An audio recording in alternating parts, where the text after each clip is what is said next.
clothes creating a catastrophic pile? Is your family distraught by the untidy nature of your house? The solution is here, friends. Murray's Magic Coat Rack adjusts for any size of clothing. Jackets, hats, cardigans, blazers, bags, shawls, scarves, and more. It'll even hold your pots and pans, or your pet, or you, if you're feeling down. Order several...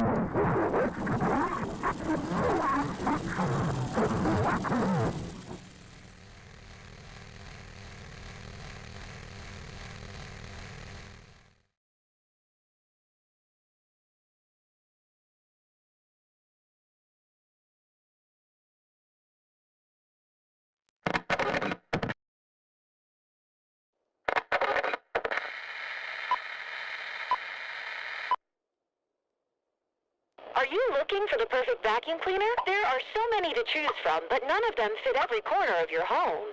Introducing the brand new revolutionary advancement in vacuum technology, Murray's Marvelous Cleanovac. Never before could a vacuum adjust its size to fit into hard-to-reach places. Patented Murray Tech allows you to clean everything from the biggest messes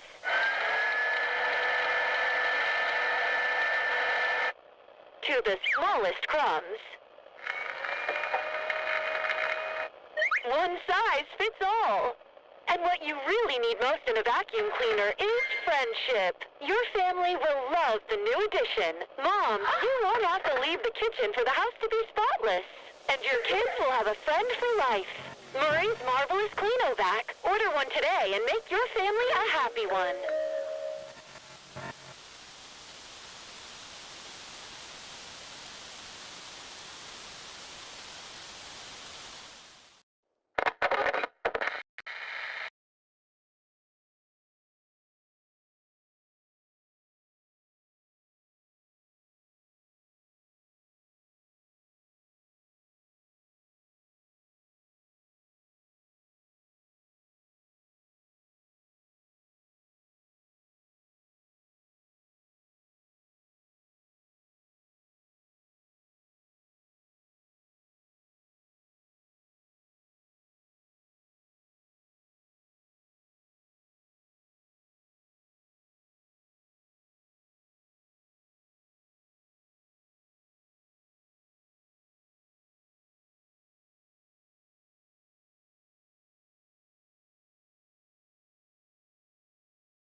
One size fits all.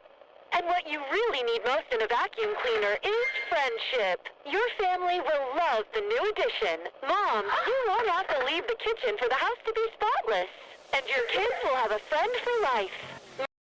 Murray's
Marvelous Cleanovac. Order one today and make your family a happy one.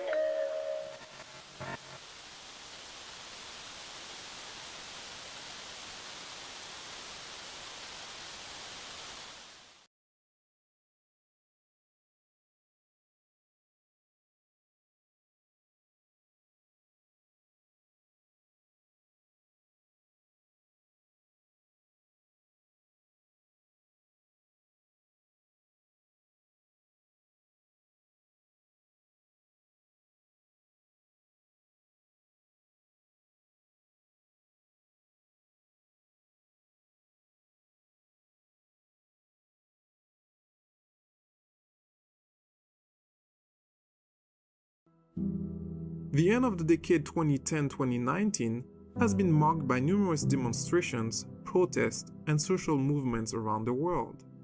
Whether it is the protest in Barcelona for the independence of Catalonia. Hi, this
One theory that I keep hearing about in videos is that in the Secret of the Mimic game, whoever we're playing as is sent in after the first two teams that we learn about in the book. And since both of those teams failed, now we're like the big guns. We're going in to stop the Mimic and retrieve it. I don't think that this is the case though, and here's why. In the Mimic story, Team 1 and Team 2 are actually clueless as to why they're being sent to Edwin's factory, whereas in the game, Fazbear does give them an idea of what they're actually supposed to be doing there. Team 1 in the books is sent in to clean up a mess, and besides that, they don't really know what they're actually supposed to do. They end up patching up the building as best they can and other odd jobs until they find the Mimic Endo. The Mimic Endo is without legs and not functioning, but they said it looks like it should be functional once it has legs. So the last thing we know of them is that they were putting a non-functioning Endo's legs onto the advanced Endo, which is the Mimic animatronic, the Mimic Endo essentially, which presumably kills them when it's activated again. And then Team 2 is sent in after them at some point to clean up the mess of Team 1. Team 2 was not told about the Mimic at all. but were instead told to clean up the mess, make repairs, get it handled. Team 2 realizes too late that this was just Fazbear trying to cover everything up. But the fact that Team 1 was sent to clean up an already existing mess means that the events from Secret of the Mimic have likely already happened before Team 1 ever entered. Fazbear just wants all of this swept under the rug by the time Team 2 comes around. If that isn't convincing enough though, the other important point to add here is that there are no other functioning animatronics in the factory when Team 1 and 2 go into the building. So the Secret of the Mimic story would have to have taken place before the Mimic book story, since all the animatronics are still moving around in Secret of the Mimic. When Team 1 arrives, even the Mimic isn't functioning.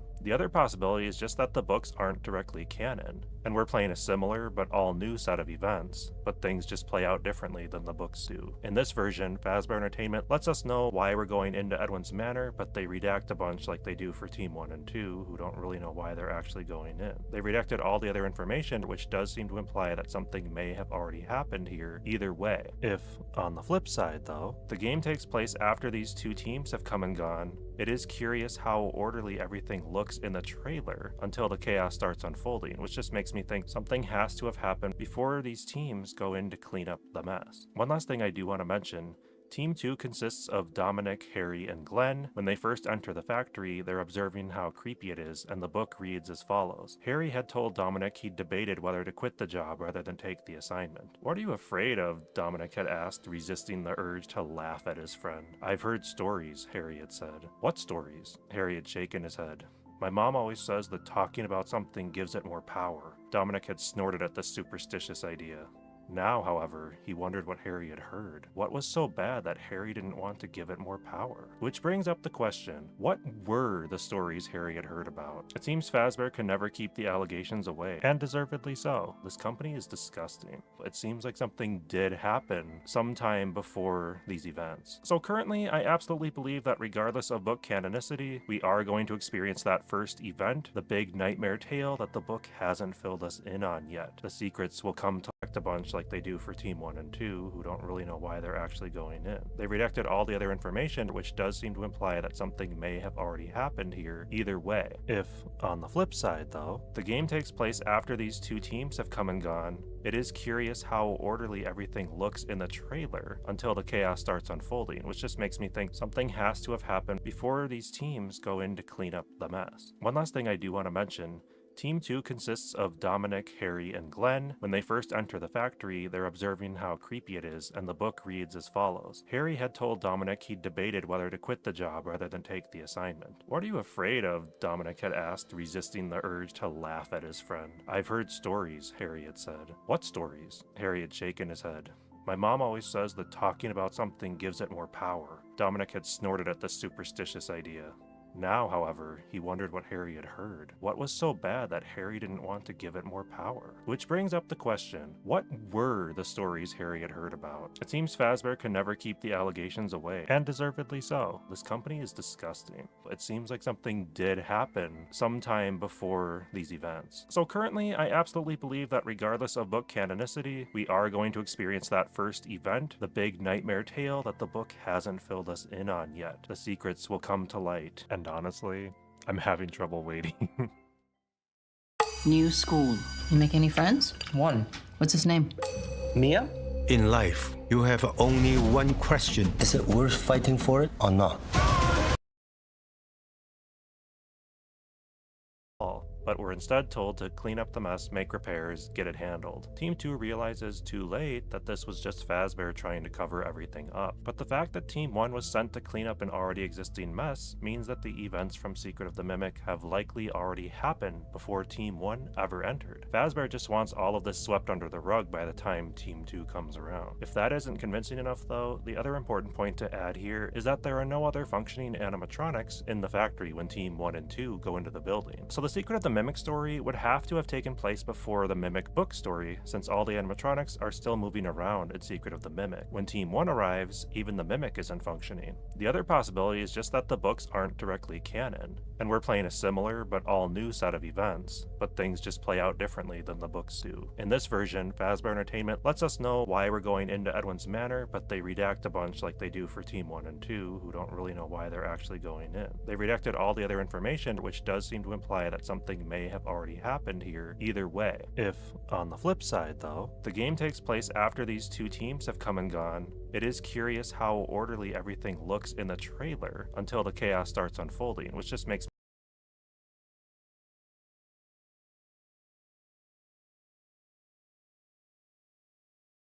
I solved Five Nights at Freddy's oldest mystery in the franchise. And no, I'm not talking about the Bite of 87 or even the FNAF 4 box. Instead, today I'll be covering the oldest mystery in the FNAF timeline. A mystery that has been hinted at since FNAF Help Wanted. A mystery that solves a group of animatronics from FNAF Pizzeria Simulator. And a mystery that forces us to rethink most things we knew about the timeline, Fall Fest. Over the past couple of months, I've made a few different videos on Fall Fest and the topics surrounding this one event. I was so curious about this carnival that it even became the setting to my FNAF reboot video I made. But today I'm going to combine 3 theories on Fall Fest that I believe can give us a better understanding of what this event was while also answering 3 different mysteries in the process. These are scattered ideas and points that will be put together making one large theory on Fall Fest. So how is Fall Fest the key that connects all pizzerias? How does Fall Fest solve the Rockstar animatronics? And how does Fall Fest tell us exactly who was the first ever animatronic created? Well, let's find out together where I solve Fall Fest. Please consider hitting that like and subscribe button as I really do appreciate all the support on the channel. So starting with the first theory, we first need to understand what this event is. Fall Fest is the latest attraction revealed in this new era of the Five Nights at Freddy's franchise, which has actually been here since the very beginning of the timeline. We first saw Fall Fest in the Dreadbear DLC, which is the core of this theory, and I'll get back to this later in the video. We then saw a poster for Fall Fest 1970 revealed in Help Wanted 2, and we also know that the newest project in the franchise releasing this year, FNAF Secret of the Mimic, will also be closely connected to Fall Fest based on information from the demo and from the Help Wanted 2 update.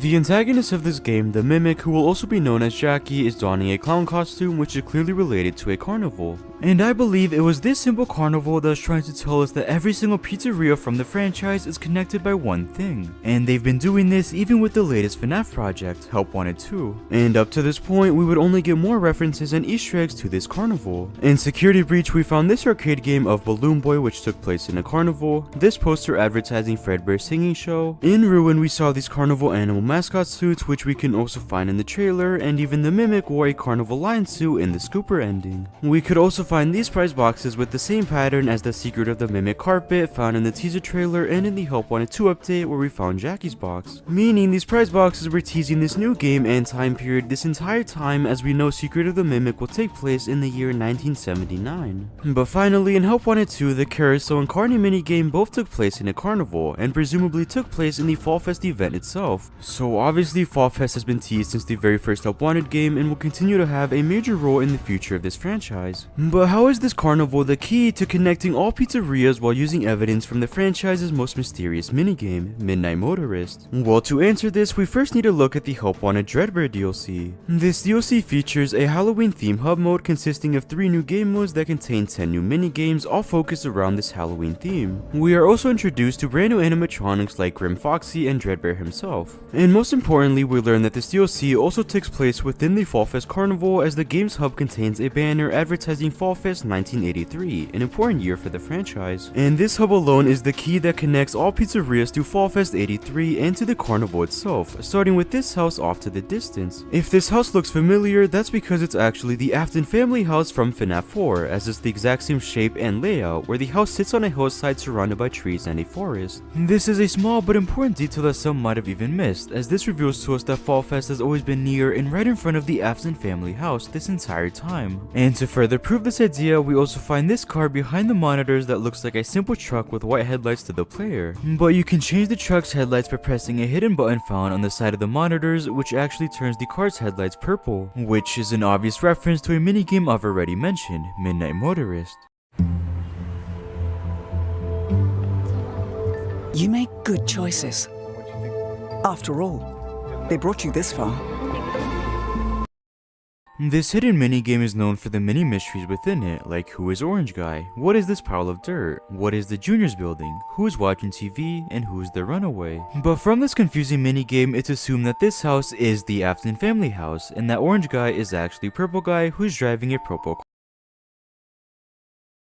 car. The same purple car from the Charlie minigame in FNAF 2, and the same car we see in the Dreadbear DLC.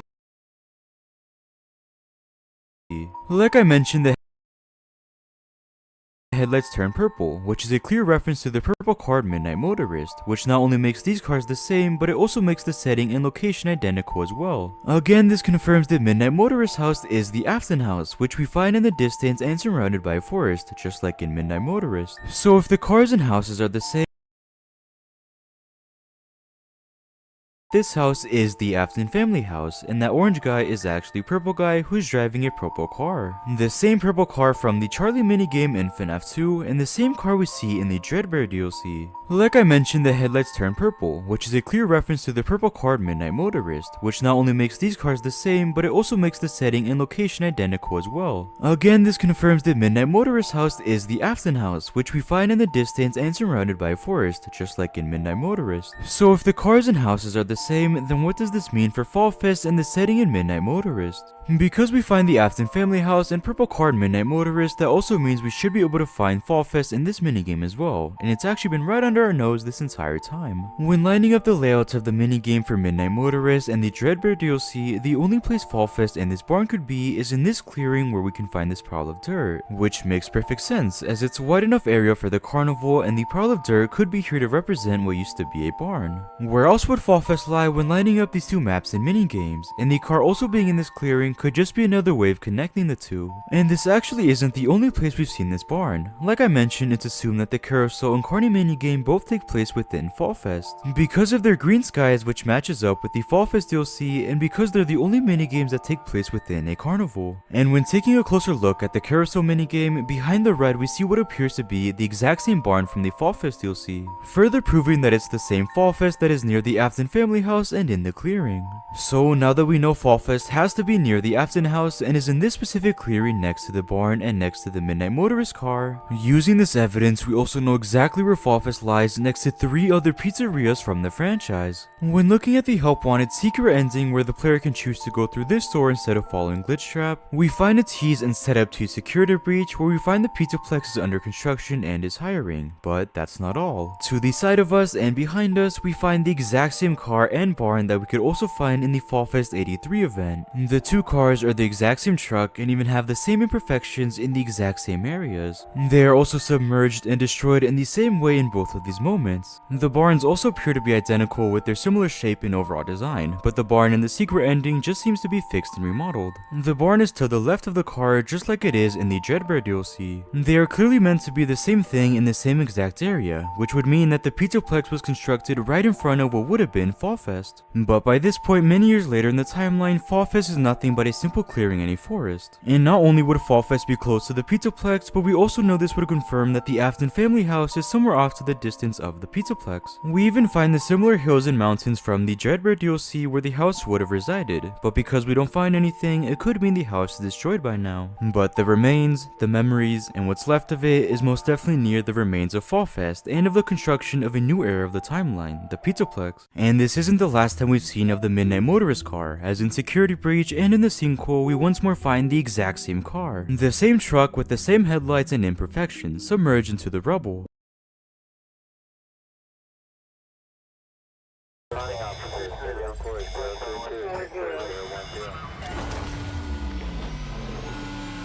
If we know this is the Midnight Motorist car and that it's there to represent what areas are the same as the ones in the minigame, what area haven't we gone over yet that could match with the sequel? Well, that would simply be the Junior's location. It's been argued if this location is a bar, a Freddy's location, or even a new location that we haven't heard of before. But now with this car being in the sequel and right in front of our location, I believe they're the same. Junior's is Freddy Fazbear's Pizza Place from FNAF 6, which is now in the sequel. But you may be thinking that this can't be possible, as that location was made years after whenever Midnight Motorist would take place, and that would be correct. But what if it wasn't always Freddy Fazbear's Pizza Place? What if it was a different pizzeria that would fit with the Midnight Motorist timeline? Fredbear's Family Diner. It's always been theorized that Junior's and Fredbear's were the same, but this would finally confirm it. It's also been believed that these two locations are the same because of all the Easter eggs this location and Security Breach have teasing Fredbear's. We could first find these two posters advertising Fredbear's Family Diner, and in Ruin, and in the caves of the sinkhole, example, we could find this cardboard cutout of Fredbear. What if the reason this cutout ended up in the caves was because it came from the FNAF 6 pizzeria, which is directly above it? If it really is a remodeled Fredbear's, then of course they would still have pieces of merchandise and products from that time period, like a cardboard cutout of their center animatronic that would end up in the caves. It would also make sense story-wise that these two are the same, as Henry would want to end it all in the same place and location he started it all. So if these two really are the same, that means that Junior's or Fredbear's was also in front of the Fall Fest clearing this entire time, but is now under the Pizzaplex as a new pizzeria, Freddy Fazbear's Pizza Place. So when looking at everything we've covered and when looking at Fall Fest as the key to connecting these locations and our starting point, Fall Fest is in this clearing, Junior's, which is actually Fredbear's, is in front of it, and the Afton family house is in front of that location. And years later, Junior's would become Freddy Fazbear's Pizza Place and would then be under the Pizzaplex. So Fall Fest is right in front of Fredbear's Family Diner, Freddy Fazbear's Pizza Place, and even the Pizzaplex, hence being the key to connecting these four attractions. Not only that, but Fall Fest is also the key to solving major parts of Midnight Motorist. Fall Fest tells us that the carnival was in this clearing, the pile of dirt could represent the barn, Junior's is actually Fredbear's Family Diner, and this house is the Afton family house, making Orange Guy a Purple Guy. We could even use parts of Fall Fest to solve other parts of this minigame, like saying that this green character could be someone like Edwin Murray, as he is a major character in the Mimic story who is connected to Fall Fest. That's why he could be talking to William Afton as if he already knew him. And when looking at these footprints outside of the window, they could belong to one of the animal mascot suits that we've already seen in Ruin or even in the Secret of the Mimic trailer, meaning someone or an endoskeleton was inside of it and was responsible for luring someone outside.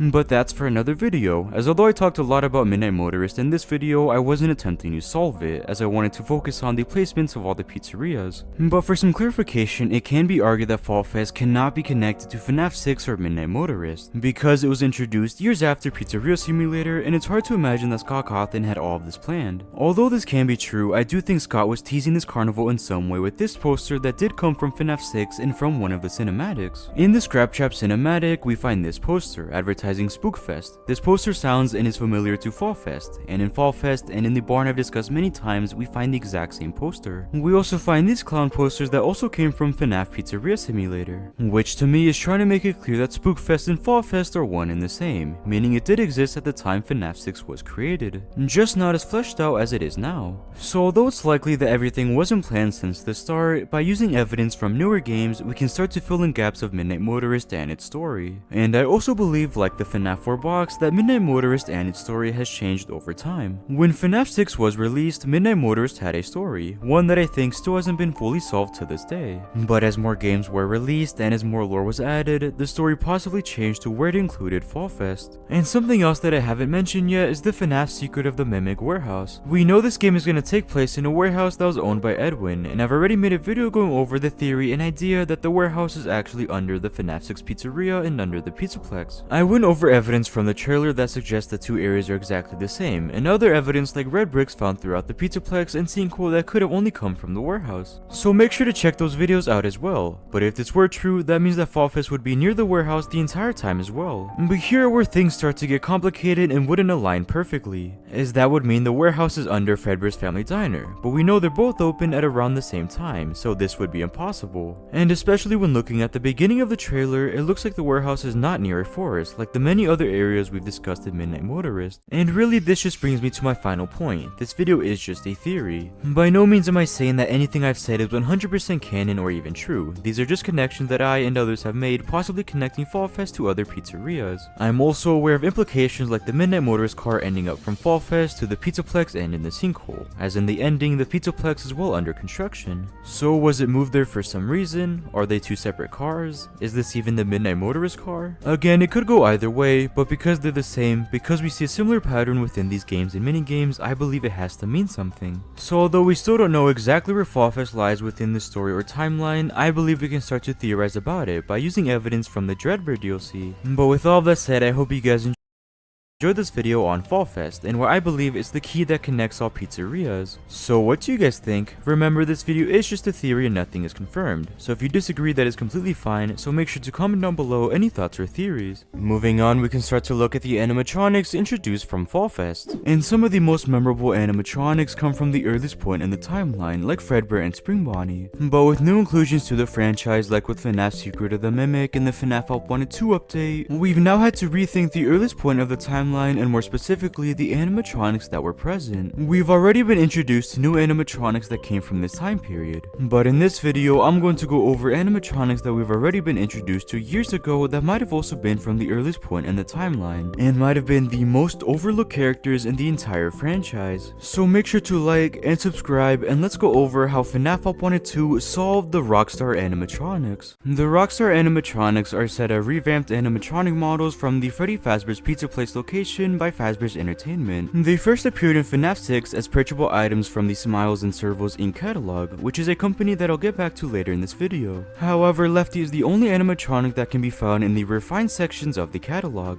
They would then later make appearances in FNAF Ultimate Custom Night and Five Nights at Freddy's Help Wanted 2 with minor roles. Now at the surface, these animatronics seem like background characters that were only here to be bought in FNAF 6 and didn't really have lore importance. But now with new lore from the newest projects like Help Wanted 2, I now think the Rockstar animatronics were crucial to the earliest point of the timeline, and they might have even been created before the original animatronics. So let's first go over their appearances. The Rockstar animatronics seem to be based off the classic animatronics in their withered forms. They all have heads separated from the jaws, sporting brown, blue, and red cheeks, and metal stars on their chests and equipment. If these animatronics seem familiar, that's because there's what looks like to be another Rockstar animatronic that was revealed in Help Wanted 2, Carney.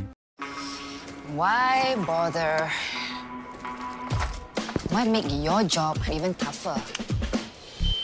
Because eliminating threats protects our families. We're the first to respond.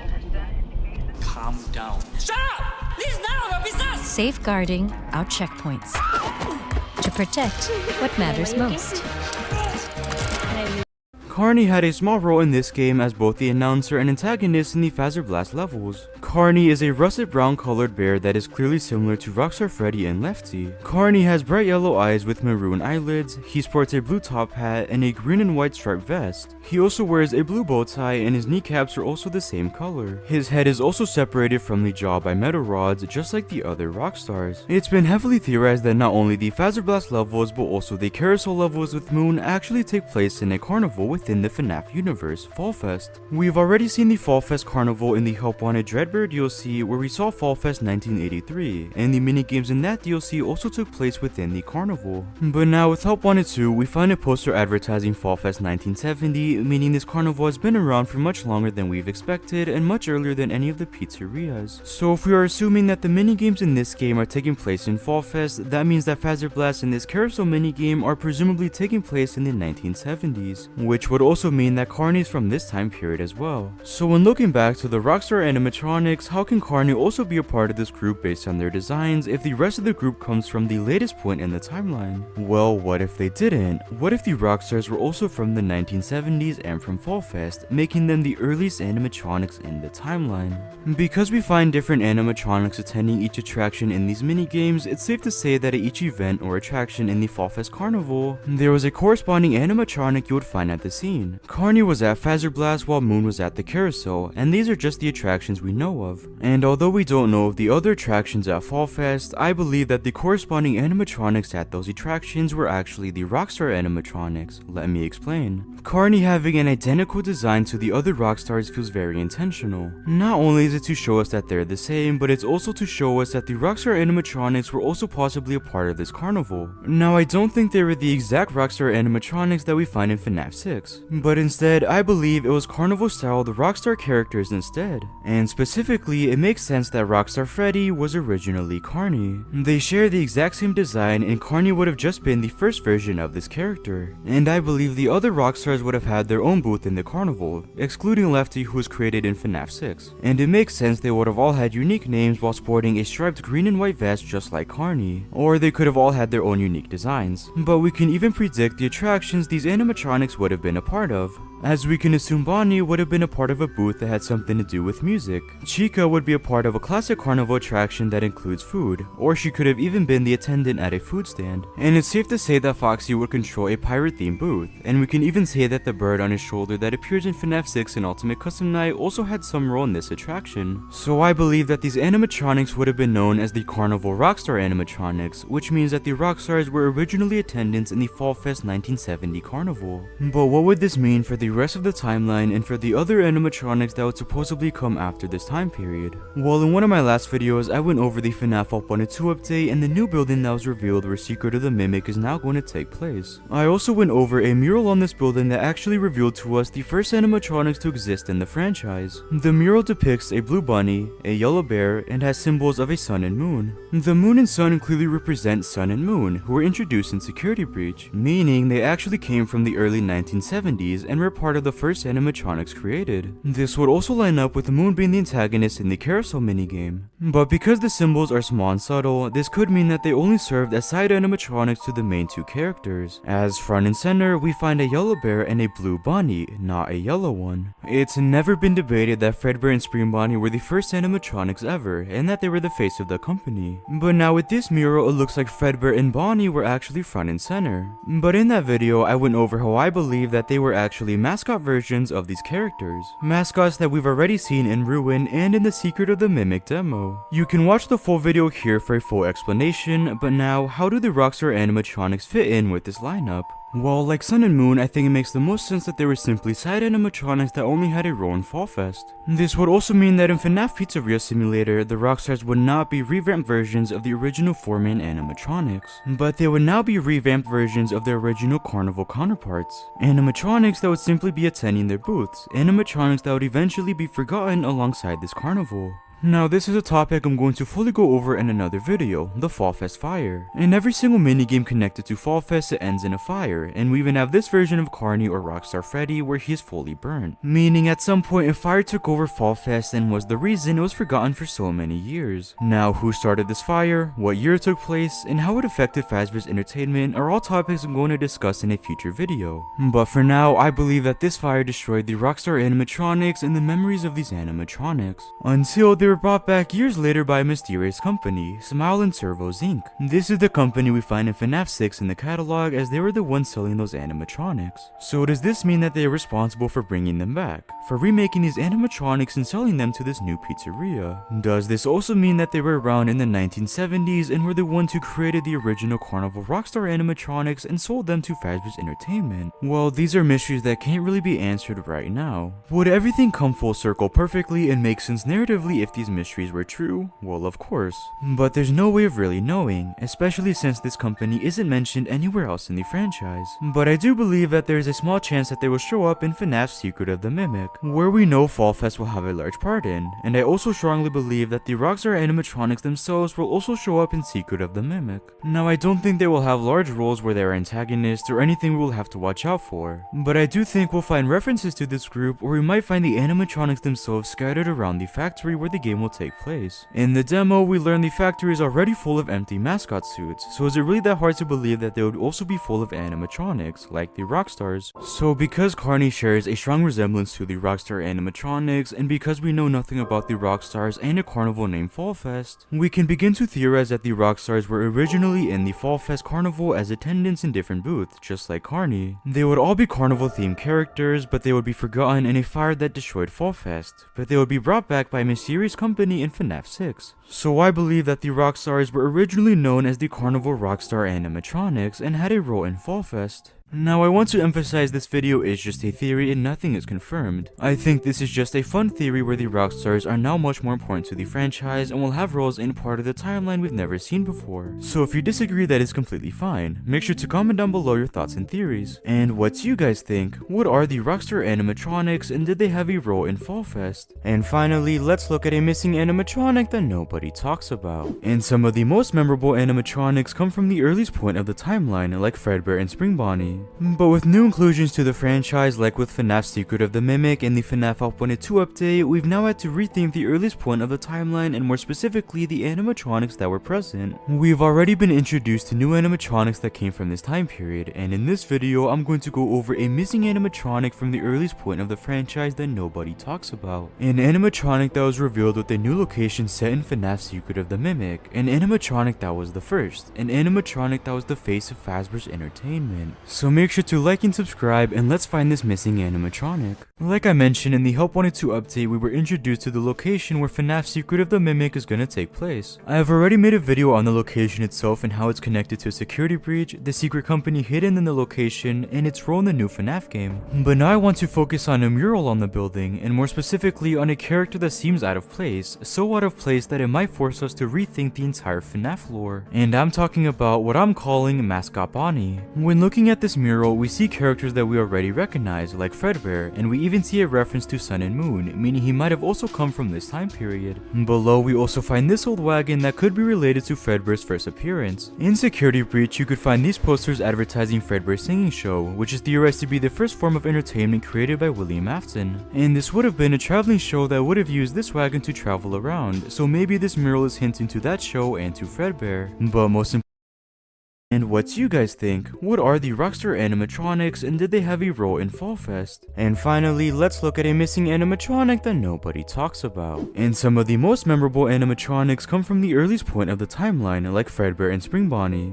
But with new inclusions to the franchise, like with FNAF Secret of the Mimic and the FNAF Help Wanted 2 update, we've now had to rethink the earliest point of the timeline, and more specifically the animatronics that were present. We've already been introduced to new animatronics that came from this time period, and in this video I'm going to go over a missing animatronic from the earliest point of the franchise that nobody talks about. An animatronic that was revealed with a new location set in FNAF Secret of the Mimic. An animatronic that was the first. An animatronic that was the face of Fazbear's Entertainment. So make sure to like and subscribe, and let's find this missing animatronic. Like I mentioned in the Help Wanted 2 update, we were introduced to the location where FNAF Secret of the Mimic is gonna take place. I have already made a video on the location itself and how it's connected to a security breach, the secret company hidden in the location, and its role in the new FNAF game. But now I want to focus on a mural on the building, and more specifically on a character that seems out of place, so out of place that it might force us to rethink the entire FNAF lore. And I'm talking about what I'm calling Mascot Bonnie. When looking at this mural, we see characters that we already recognize, like Fredbear, and we even see a reference to Sun and Moon, meaning he might have also come from this time period.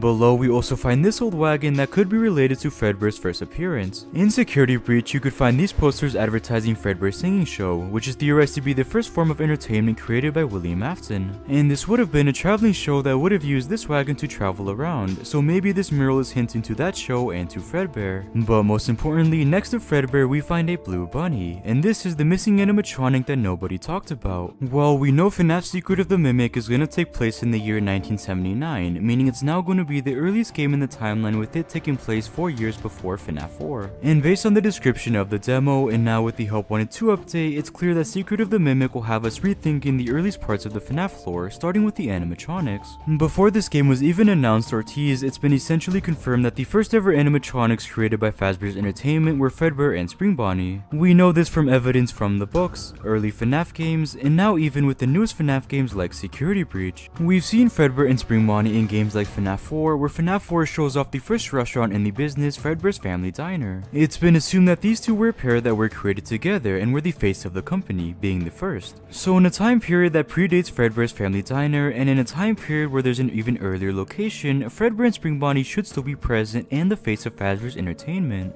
But with this mural, we only find Fredbear. Spring Bonnie is instead replaced by Blue Bunny, similar to the many other iterations of Bonnie we've seen throughout the franchise. So does this mean that the first animatronics were actually Bonnie and Fredbear? Well, yes and no. I do think that the first ever animatronics were Bonnie and Fredbear, just very different versions of them. We know Fredbear and Spring Bonnie are both Springlock animatronics, and that they are a pair in their restaurant, which is why I don't think they're the animatronics on the mural, not even Fredbear, even though he's clearly on the mural. Instead, I think that these are new types of animatronics that predate Fredbear's Family Diner, and these types of animatronics have already been revealed to us in Ruin. In Ruin, and in the room where the Mimic is found, we find Animal Carnival mascot suits, the same suits that were revealed to be found in the Secret of the Mimic demo, meaning these mascots came from this time period in 1979, and also had a role with the factory where the game is gonna take place. And specifically, we can assume that they came from Fall Fest, which is a carnival within the FNAF world that has been teased in Help Wanted 2, and we even saw a later version of it in the Dreadbear DLC. It's even believed that we've seen small parts of Fall Fest in Help Wanted 2 through the Carousel and Carney minigame, game. So if the mascots came from this carnival and possibly from this factory, that could also mean that some of the animatronics on the mural are also mascots. I want to emphasize that this is just a theory, but I believe that this blue bunny on the mural is actually a mascot version of Bonnie that came before Fredbear and Spring Bonnie and before Fredbear's Family Diner. Bonnie, alongside a mascot version of Fredbear, would be stars of Fall Fest as depicted on this mural. And because we see Moon and Sun next to these two animatronics, I also believe that they might have been supporting or backup animatronics for Fall Fest. Now I know that may seem like a stretch and that the mural does not change the lore that drastically, but when looking at the directions 2 was headed in with this early era of the franchise, it's clear that they want to expand the already existing lore while also making us rethink everything we know, and we can start to see that with mascot Bonnie. Ever since Security Breach was released, we began to see teasers of the early era of the franchise, and this only continued as each game was released. We first found these Fredbear Family Diner posters of Fredbear and Spring Bonnie. In Ruin, we find a cardboard cutout of Fredbear that unlocked a secret ending, and we also find these mascot animatronics. I previously discussed these mascot suits that seem to be very old. And in Help Wanted 2 before the update, we had 2 minigames taking place in a carnival. We had Carney, who was a new carnival based animatronic, Mystic Hippo, who is based on a carnival fortune telling machine, and finally we got a poster advertising Fall Fest 1970. We got a lot of clues and Easter eggs towards the earliest point of the timeline that had something to do with a carnival, and when Secret of the Mimic was announced and after the Help Wanted 2 update, everything was connected properly and it all made sense. With the demo for FNAF Secret of the Mimic, we find the exact same mascot suits from Ruin, carnival products from FNAF Help Wanted 2, and we find the same Fredbear posters from Security Breach. Although we didn't know it at the time, Stuwu Studios was reshaping the beginning of the franchise with small teasers that all lead to Secret of the Mimic, and a specific way it was reshaped was with the first animatronics ever created, which I now believe are mascot Bonnie and Fredbear. They were the face of Fall Fest, they were the face of Fazbear's Entertainment, they were the first mascot animatronics ever created. Now around the time before Security Breach was released, Scott Cawthon himself released this concept art of animatronics that felt out of place, but now we can fit it into this new story. Here we find mascot costumes of the original 3 animatronics, and again we find a mascot version of Bonnie. So what if at this point Scott Cawthon knew where the story would go and knew that animal mascot costumes would be the focus of the story and the focus of the early era of the franchise? This is our first direct look at the first mascot animatronics made, and it's our first look at mascot Bonnie, who was possibly the face of the company at one point in the timeline. So this would mean that not only did a mascot Bonnie exist in the year 1979, but this would also confirm that 2 of the other core animatronics also existed as mascot animatronics. In Ruin and in the room I previously discussed, we also find a lot of empty shelves where the costumes would have gone, as only 2 of the shelves are filled with the elephant and bird costume. So it makes sense that at one point other animal mascot costumes also filled these shelves, and what if they were specifically filled by Bonnie and Fredbear who are on the mural?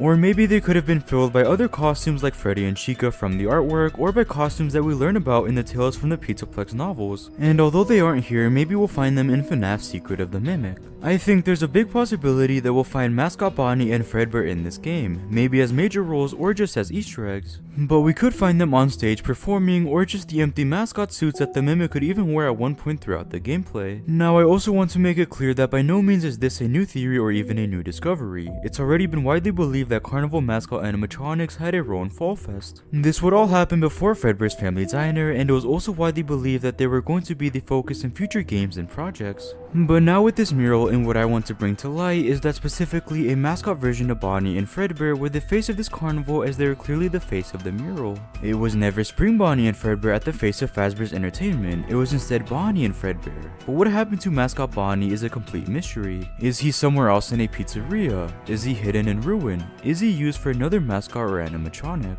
I'm confident the answer will be revealed to us in Secret of the Mimic, but the missing animatronic that nobody talked about is mascot Bonnie. So with all of that said, this is my quick theory on mascot Bonnie and what I think his role was in the earliest points of the timeline and franchise. Because we only have the mural at this point to go off of, most of the evidence comes from what we do know about Secret of the Mimic and from Ruin. So remember, this video is just a theory and nothing is confirmed.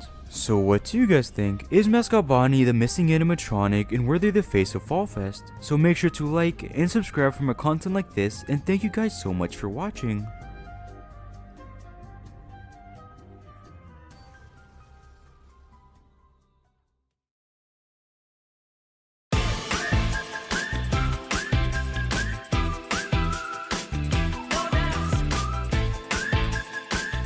Yes, to every time, anywhere, anytime. This has never been done before in commercial real estate for investors. Seriously. You may have subscribed, you may have seen the videos, but what's coming very soon? I'm launching the world's first ever fully interactive research platform in partnership with the award-winning Statista, complete with real-time insights tailored for serious investors. But here's a twist. This isn't some boring website filled with static charts and walls of text. We built in trading simulations, strategy challenges, and competitive quizzes, not just for fun, but to help you sharpen your instinct, test your investment thinking, and connect with other sharp-minded investors like you. I'm really excited, and I hope you are too. If you haven't yet, grab your free ebook now on how capital moves through the commercial real estate market. Vital knowledge in today's geopolitical landscape. Link is in the description. And don't forget to tap the bell icon so you know.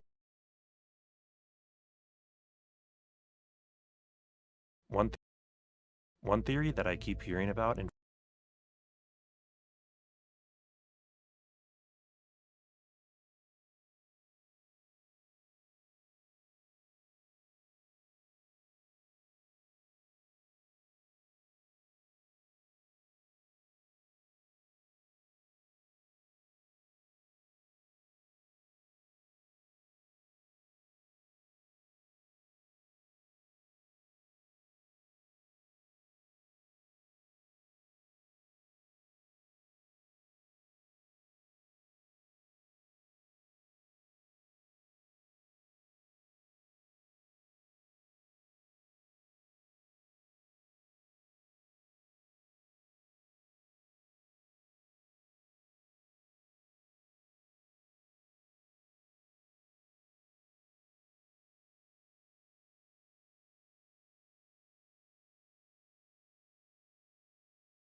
I'm sure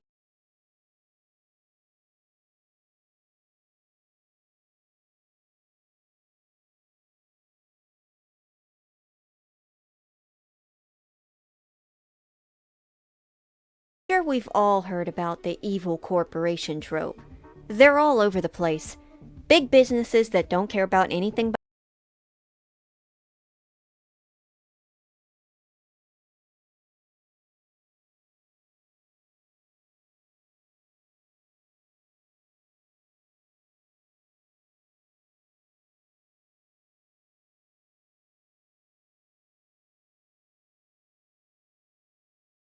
but profit, and they exist in media too. One of the first examples I think of is from Oddworld, in which the whole world is basically run by cartels and conglomerates out to suck up as many resources as they can to convert into tasty, tasty moolah. These businesses are often framed as negligent, but effective when it comes to getting what they want, using and taking all they can, even if it means thousands have to pay. But what about evil corporations that weren't successful, or were only partially successful? One that did everything in its power to make money, squeezing blood out of every stone,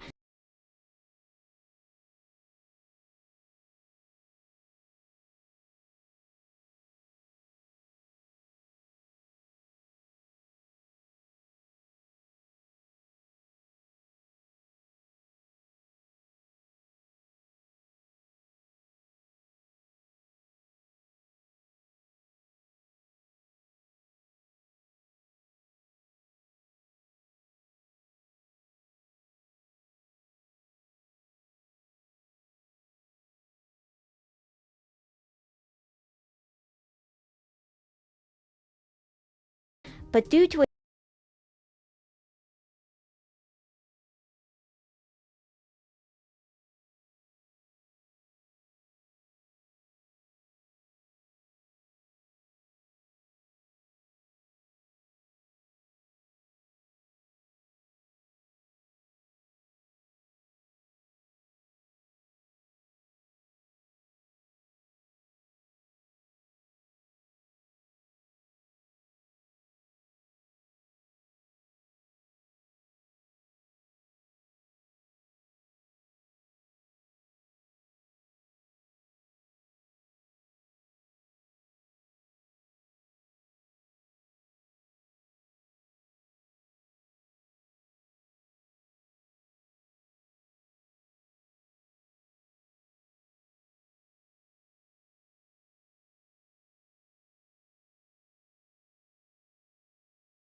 its own ineptitude, constantly managed to fail at its own efforts. I think you would call that Fazbear Entertainment. Fazbear Entertainment is the company behind Freddy Fazbear's and Five Nights at Freddy's.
Originally a sort of mom-and-pop diner, Freddy's was bought out and became backed by this big company created from within, assumedly. One that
Are video games about storytelling?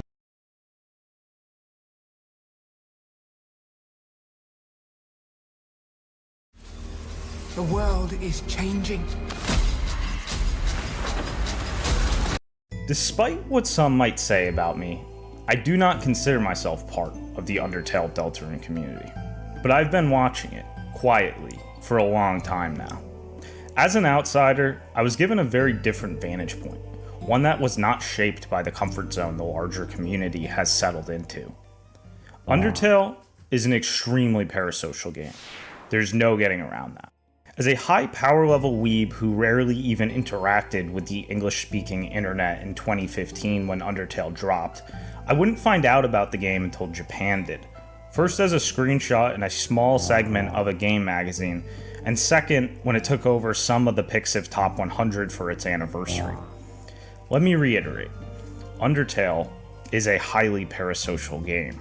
When I finally decided to play it, I cleared the ruin section, and then I shelved it. But weirdly enough, that was enough to become deeply invested. I consumed all the peripheral content I could get my hands on. I thought about the name daily. And most importantly, it cleared any and all doubts about game dev being the right life choice for me. I had become consumed in it. In Undertale fandom content? No. In the video game creator and music composer persona, Toby Fox. Toby Fox! I was consuming all the information I could get about Toby with a fervor comparable to the fans' combing of Undertale itself. Now, obviously this sounds kind of silly considering how much Undertale itself is a source of information about its creator. So naturally I did get around to actually finishing it, only after reading every interview and digging up every piece of footage and surviving posts related to Toby. So one last time. Undertale is a parasocial game. No one was more ready to see this quality of it than someone already deeply invested in the author like myself.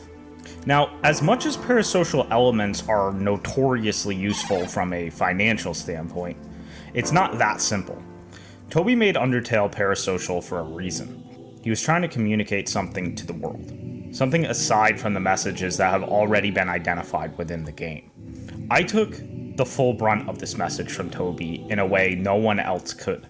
And with it, insight that extends even deeply into plot and theory implications. The reason is because I am an otaku. Toby Fox is not an otaku. His core fanbase does not consist of otaku. And yet, strange as it may sound, his message was intended for otaku more than anyone else. Today, I'm finally going to share that message with you. Video games exist in a very strange cultural space. At once they're this symbol of low investment media, strongly associated with normiedom and vapidness, while also happening to be the primary platform by which Japanese artistic expressions reach the West. Toby Fox found himself right in the crossroads of all these elements. It's no secret Toby values his childhood and culture.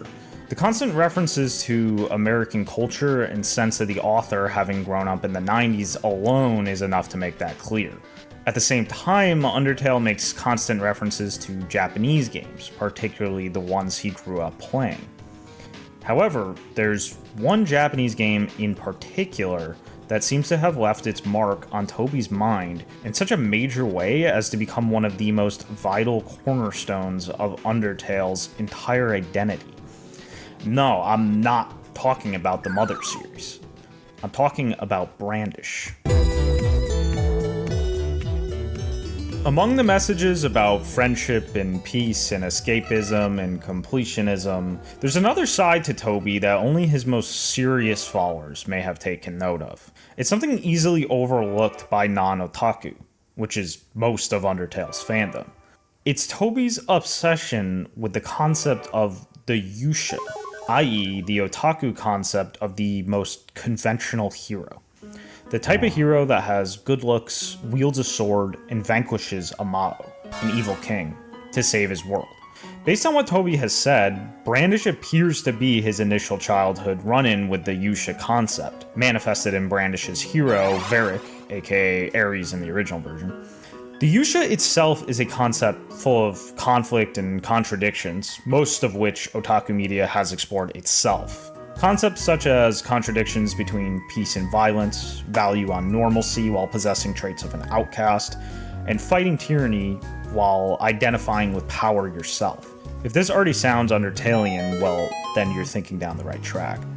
For Toby, his fascination with the Yusha added the extra conflict between his native loyalty to the world he grew up in as an American and the wildly antisocial, eccentric value system provided by this otaku concept. The friction between these elements is fundamental to the creation of Undertale. Everyone knows that Undertale knows it's a game. We typically think of it such that Undertale is a normal fictional universe unto itself, and certain entities within it have the power to break the fourth wall of the game executable and boundaries of storytelling. Not uncommonly, we see complex theory crafting about the Undertale timeline and order of events and all that.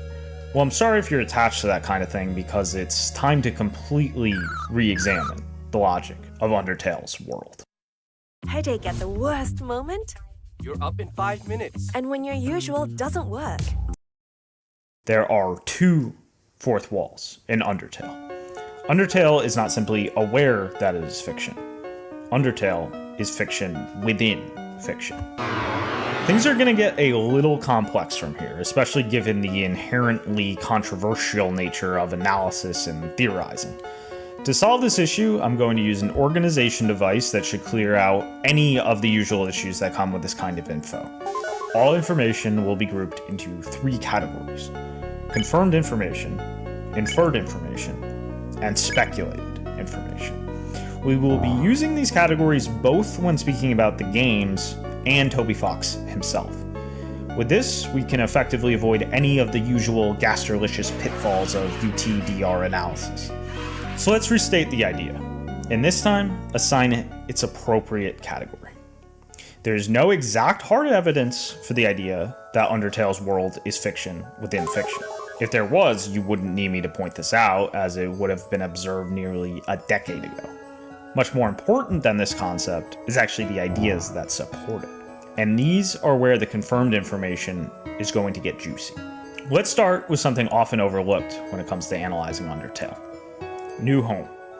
The event here is, of course, hearing the Asriel backstory recounted by the various miscellaneous monsters. This scene invokes a sort of poetic, abstract, sentimental mood, and for most people, it just amounts to a literal backstory info dump about the characters of Kara, the original fallen human, and Asriel, Asgore's son. From this info is built the commonly speculated upon timeline of Undertale. But there's a whole other side of all this to unpack. To understand it, we have to look at all the elements, not just the raw backstory information. Let's start with a basic inferred observation. Undertale's lore logic is metaphorical.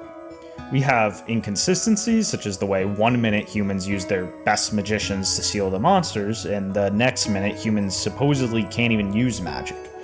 We have direct acknowledgement of game logic with no in-universe explanation, such as Asgore destroying the mercy option and shopkeepers being aware they are invincible within their shop. And finally, we have plenty of surrealism, like the New Home scene. Barring the possibility of some crazy, unreliable narration deal, Undertale blatantly does not operate on conventional logic and consistency to represent its world. There's a good reason for that. Undertale's world is a game. There's a lot more to derive from this, but for the time being, let's explore the most central pillar of Undertale's narrative, and with it, Toby's core perspective.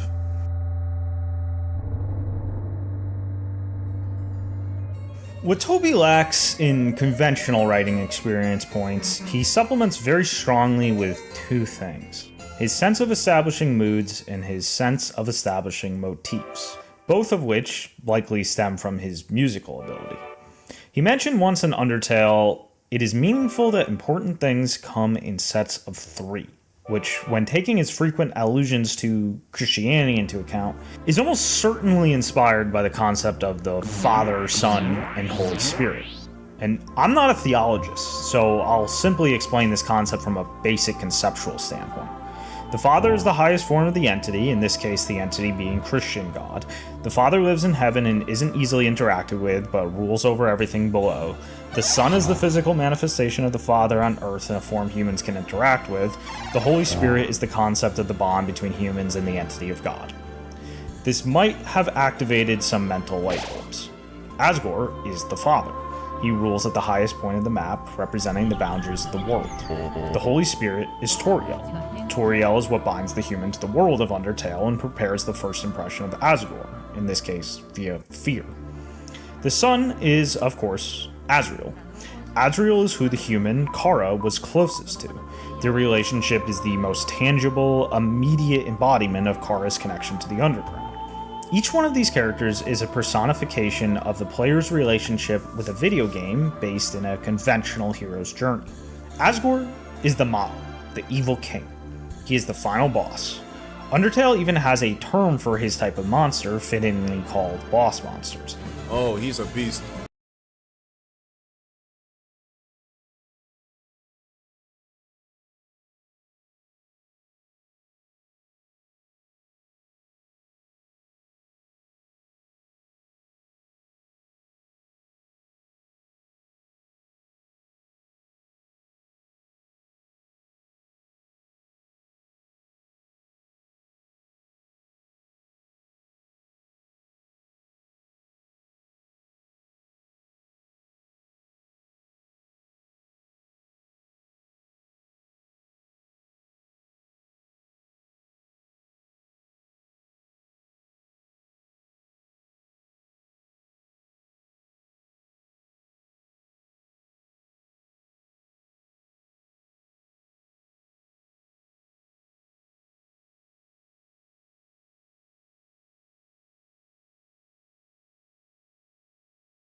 He marks the end of the journey and the end of the game.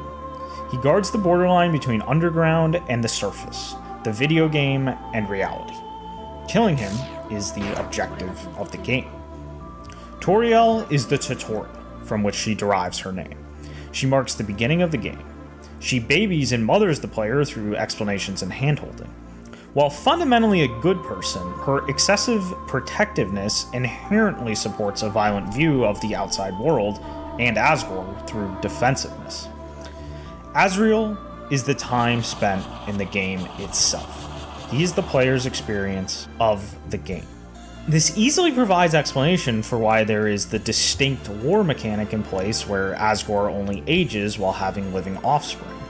The life of Azrael, his offspring, represents the progression of the game. In other words, time moving forward in his world. So then, time isn't moving forward when playing Undertale? Where is Azrael for us to form a bond with? Well, this brings me to the next point. Undertale's backstory is Undertale. What do I mean by this? Undertale is a world that is unto itself a game. When we in real life start the game of Undertale, the game has already been played prior to us starting. This is where it's crucial to understand Kara. Kara is one of those elements of Undertale where it's so common for their concept to go misunderstood, often with just a select few informing the majority and then being seemingly forgotten. Kara is many things, but for the sake of this section of analysis, we're just going to focus on the aspect of Kara that the text, the demon that comes when people call its name, refers to. What does this mean? Well, it's a little easier to perceive than you might think. In many classic RPGs, you are allowed to name your character, even if they had a canon name and personality. Kara is just blatantly a reference to this. Toby once said that the intended name is your own name, then reframed it as a backup suggestion if you can't think of another name. The point is, you are supposed to type in a name. The game does not care what name you type in, barring some forbidden ones that overlap with existing characters. It also refers to Kara as the true name, blatantly short for the perfectly generic name character, cut short by the limit of text characters that can be typed in, and also happens to line up with the Japanese abbreviation for the word character, although that could be just a coincidence. In other words, Kara is the product of your input, the exact same way a nameable character in an RPG is. Kara is your own investment. Whether it's your name or just a name you came up with, Kara is the vessel you inherently impose your desire for control onto. Kara is you having power over the world and RPG type growth. Keep this in mind because it's going to be important when we talk about Deltarune. So, when we name Kara, we generate history in that moment. We are all at once imposing our will to control and grow onto Undertale's world. But unlike other RPGs, Undertale doesn't allow us to simply carry out this will. The result is instead Kara's backstory. Here is where we can truly begin to understand Toby and Undertale. With all the things we just went over, we now have the tools to thoroughly investigate the meaning of everything in Kara's backstory. The first thing we notice is that Asgore is benevolent to Kara, Toriel still is married to Asgore, directly supporting him, and all the monsters support Kara. This depiction of Undertale is peaceful. Kara and Asriel are best friends and live as siblings. In other words, Kara had a proactive bond with the underground, but not yet one that would involve any conventional hero's journey of doing battle. We know Kara wants to go to the outside where they originate from. We know there are golden flowers there. Keep this in mind because it matters a lot. We know that Kara hates humanity and wants to use Asriel's power to attack humanity. We know that Kara becomes a corpse from this. Asriel becomes the soulless Flowey, and Asgore declares that all humans in the underground must die, effectively settling into his conventional Ma'o role as the final boss. Toriel also settles into her role as the tutorial. And finally, we know that children then fall down into the underground and are killed before we, the actual player, finally take control. We also know that each of these killed children represents a different basic human virtue and their respective inverse.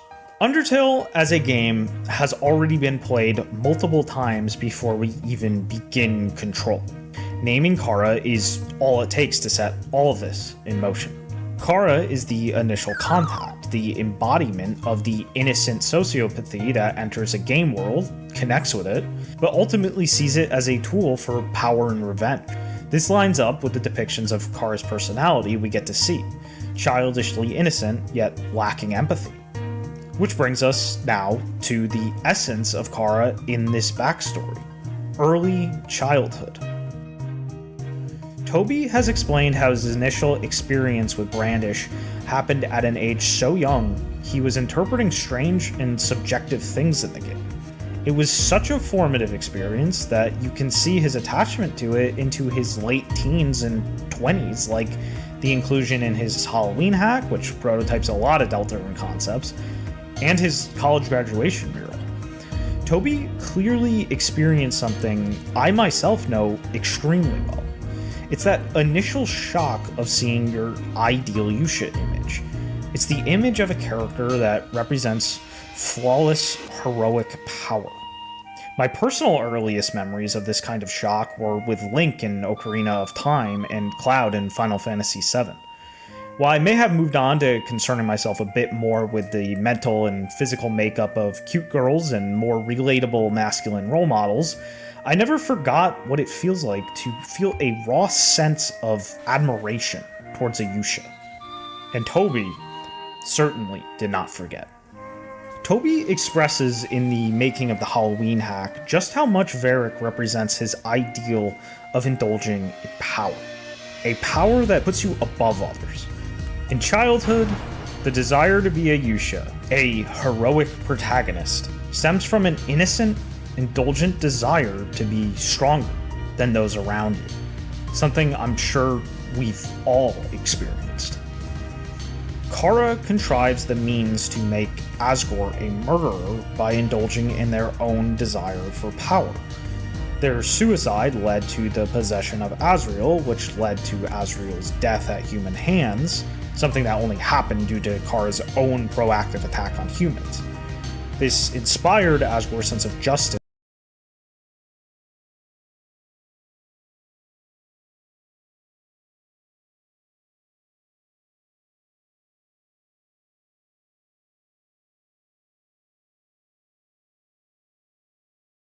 against humanity in subsequent killing of the additional fallen children. The Yusha needs a Mao to be a Yusha.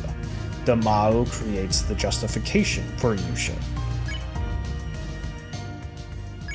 It's actually not clear if the fallen children even possess unique bodies from Kara or not. I won't get deep into it as it's not fundamentally important, but there are some suggestions that all fallen humans share the same body, such as the fact that Azrael notes the bandages in Kara's coffin to be surprising, Kara originally dying from illness, not wounding, and that the humans we control starts the game with the bandages equipped, confirmed by the Japanese version to actually be bandages, not a band-aid, suggesting that Kara easily possesses this body in the G root because it's a recycling of their own original body. Furthermore, given things like soul mode changes, it appears as if the other souls almost exist latently within our red soul. Having all the souls share the same body adds an extra cynical edge. It's very much articulate of the anger a player experiences toward their own death upon being killed in a game. Whether they are fully their own persons or not, it's clear that the previous fallen humans amount to a battle between universal human virtues and the Mao. Just like any story about a Yusha who must save their land from an evil tyrant. Good versus evil. We are almost entirely presented these virtues in the context of violence, whether attack or defense. These were humans who played Undertale in the in-universe sense of the game. They were simultaneously protagonists before us, and the victims that justify the continuous cycle of Yusha and Mao violence. So as strange as it may sound, Undertale is the backstory of Undertale. We start our actual control as the real-life physical player controlling the Red Soul because the Red Soul is determination, the virtue that comes at the end of all other virtues, the virtue of persistence. Persistence is granted by the fact that we are a real-life human being, granted the power to keep resetting. This simultaneously paints Asgore as the conventional evil that is trying to stamp virtues out of existence in a classically evil way, and shows that we, the player, are only inherently bound to determination. It is the player input that will decide what other virtues we display. This is why literal timelines, while certainly interesting, will never feel like they're being textually supported in particularly clean ways. The history Toby built for Undertale is much more symbolic and metaphorical. But is that alone really a satisfying answer? I don't know if this is just me and associating it's just a metaphor with shallow attempts at artsiness, even if it can work in some cases, but something about it just doesn't sit great with me with Undertale. Well, it's time for me to dig into some of the stranger, more cryptic elements of Undertale, Deltarune, and Toby Fox, and take a look at some potentially very heavy-duty plot implications that I'm confident most people will find both convincing and shocking. So, we've answered the meaning of how Undertale begins, and we've established Toby's strange, critical admiration for the Yusha concept. But what about the end?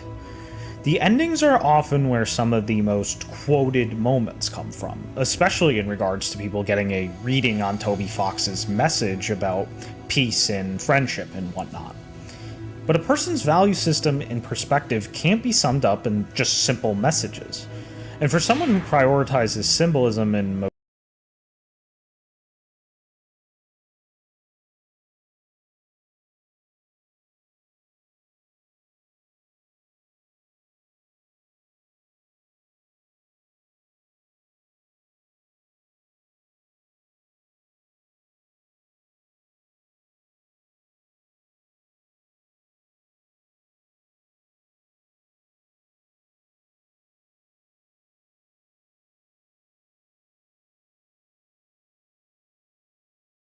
motifs as much as Toby, many of his deeper ideas and perspectives show up between the lines, as we just observed. We all know completion isn't bad, touch grass, don't fight if you don't have to, and all that. So that begs the question, what are the deeper ideas beyond these? Well, a lot of what we're going to dig into expands upon the surface messages, but draws out a more complex, challenging, or outright conflicted perspective. Hold on tight, because things are going to get a little crazy. But first, we need to talk about magic and witches. What is magic at its essence? Answer: something that is not real, but proposes itself to exist. What are the ways to cast a magic spell? Answer: lying to someone, manipulating someone's perception, or getting them to agree that the magic is real. What is a witch? Answer: someone very good at casting magic. What kinds of things can be done with magic? Answer: raise up giant towers from nothing, create entire worlds, and even raise the dead. The most cultured viewers right now know exactly what I'm referring to. Umineko no Nakukoro ni by Ryukishi. Nothing particularly important, just happens to be one of the absolute best pieces of literature ever written. If you haven't played it yet, I highly recommend you do so now, preferably in the original Japanese language. Go learn it if you don't know it. Something that makes Umineko so genius is the fact that it is a story about magic and witches, but all the magic is real in the sense that nothing is actually fantasy. It's all magic in the way I outlined above. So what does this have to do with Toby and Undertale? Well, for starters, we know Toby had contact with Umineko. In fact, we have video proof. Oh, desire. So with that said, let's take a closer look at magic in Undertale. The first case is in the opening and reiterated in the waterfall glyphs as I mentioned earlier. But then in the library we see a clear statement that humans cannot use magic. What do we make of this? Honestly, magic is talked about so infrequently in Undertale that most people don't even give these bits any thought at all, even a lot of theorists. Determination is by far the bigger focus in nearly all cases. In addition to what I just mentioned, we get some flavor text about Toriel using it for reasons other than combat. So is that it? Humans can't use magic, but I guess actually kind of can? Monsters can use magic. The end. Well, if not for a certain tiny bit of unexplained deltarune lore, I would have probably given it no further thought. I'm referring to the very mysterious shadow crystals, and it just so happens that one specific glyph in Waterfall that won't mean anything to most people could become the key of unraveling one mystery after another. Without candles or magic to guide them home, the monsters used crystals to navigate. In the same room as this glyph, we see crystals scattered across the black backdrop. They are purple, a color symbolically associated with darkness. There are also lanterns placed throughout the room. Upon turning up the light in a lantern, the path will grow brighter. But that's not the only change that occurs. The crystals become invisible. These are crystals that are more visible in darkness than in light. Sound familiar? We don't understand much about the shadow crystals in Deltarune, but we know for sure that they're referred to as glass in the light world.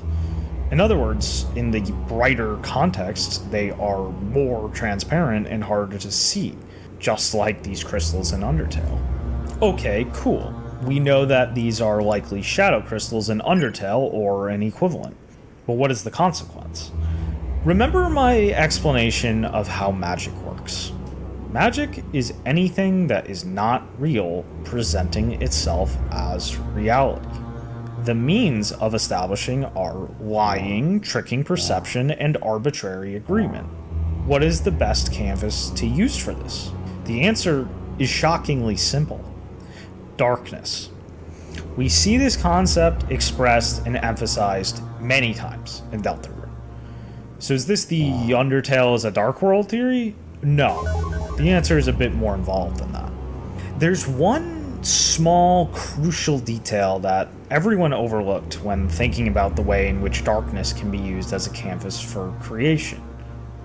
What is typically the first thing we create out of darkness? The thing that allows us to even interact with every other creation? The answer is light. Without light, we cannot even perceive what we create from the darkness. But with enough darkness, we can create whatever we choose, even light itself. Now, for those of you really steeped in the deltarune rot culture, you probably already know what to do with this new toy I've just given you. But hopefully that's not most of you, so we have a lot to dig into. Let's put deltarune aside and start with where this matters most for Undertale. Undertale takes place in an underground cave system. There are 4 areas in Undertale, each of which correspond to a visual motif found in real-life caves. For the ruins, it's stone. For Snowdin, it's snow. For Waterfall, it's water. For Hotland, it's lava. A little fact about underground caves that can be easily forgotten is that they tend to be very dark, sometimes pitch black to the human eye levels of dark. Fortunately, we don't even need to trust the science on this one, since if we look at that all-important glyph again, we can see that by default, the underground is dark. Interestingly too, we can see that the monsters are lacking access to things that light up the dark, things that they do have access to at the time of us playing the game. What changed? The development of the world. Creation through darkness. There are 2 very important consequences of this, and one mildly interesting speculation. The first thing to pay attention to is what monsters are made out of. Magic. They are stated to be opposed to humans who have literal physical form. Their death results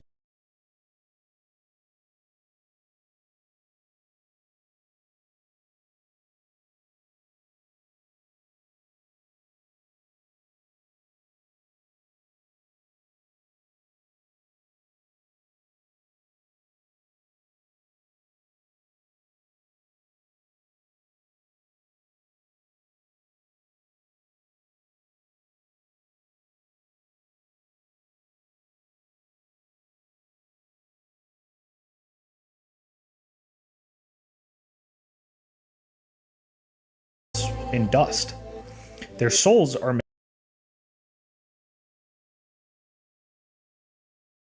made of love, hope, and compassion. Anyone who has read Umineko is probably screaming for me to just say it at this point. Monsters are the product of human imagination. I don't just mean this in the sense that Toby and the artists designed them. I mean that all of those descriptions, when paired with the observations of the nature of the setting, paint a picture of a creature that is not literal, but rather imagined, like a child playing pretend. Let's look at the next vital consequence of creation through darkness. Flowers. Remember when I said to keep in mind the association of the golden flowers in the cynical outside world of human beings? Think about normal monsters who are born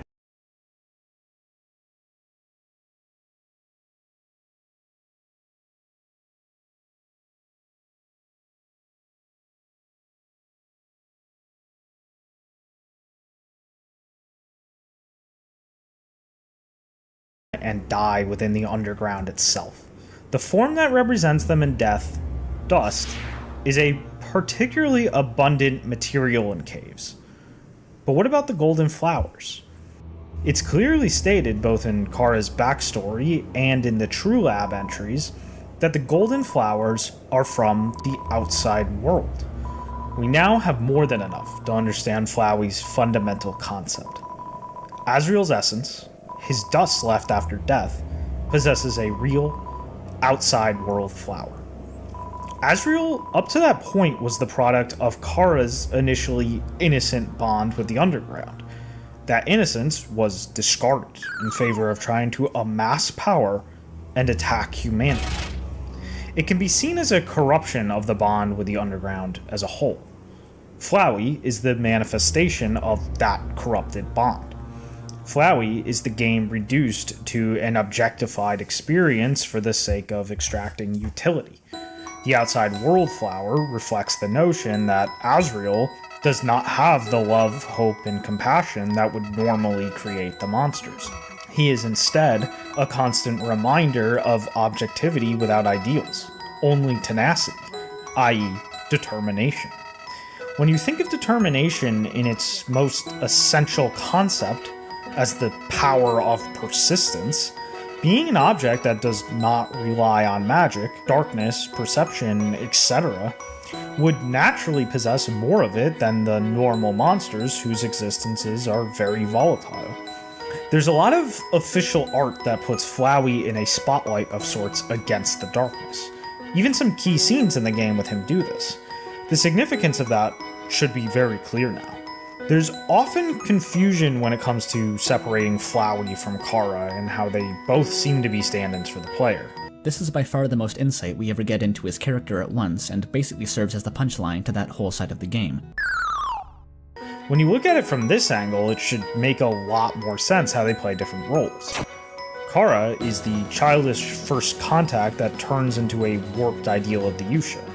Flowey is the soulless husk of a game experience after it's no longer able to be seen as anything other than objectified. They are linked in that one caused the other, but they're not the same. It makes sense people would have a hard time understanding this because of the way Kara is so steeped in ideas that link back to Japanese otaku media expressions, something that most Undertale fans are sorely lacking in understanding. It's particularly important to understand why Kara and Flowey are not the same idea, because they have completely different fates. And looking at the fates of these respective characters is crucial to understanding Toby's perspective. You can see the concept of Flowey pronounced in the way Omega Flowey becomes realistic. He explicitly tries to reflect twisted, cynical perspectives on the world. This clear symbolic association of the flowers with physical, tangible reality gives a bit of an extra layer to Azrael's line about how there are a lot of Floweys out there, referring to the outside world. It's a way of emphasizing everything in the underground is the product of idealism, aside from Flowey, who is the embodiment of the outside world itself.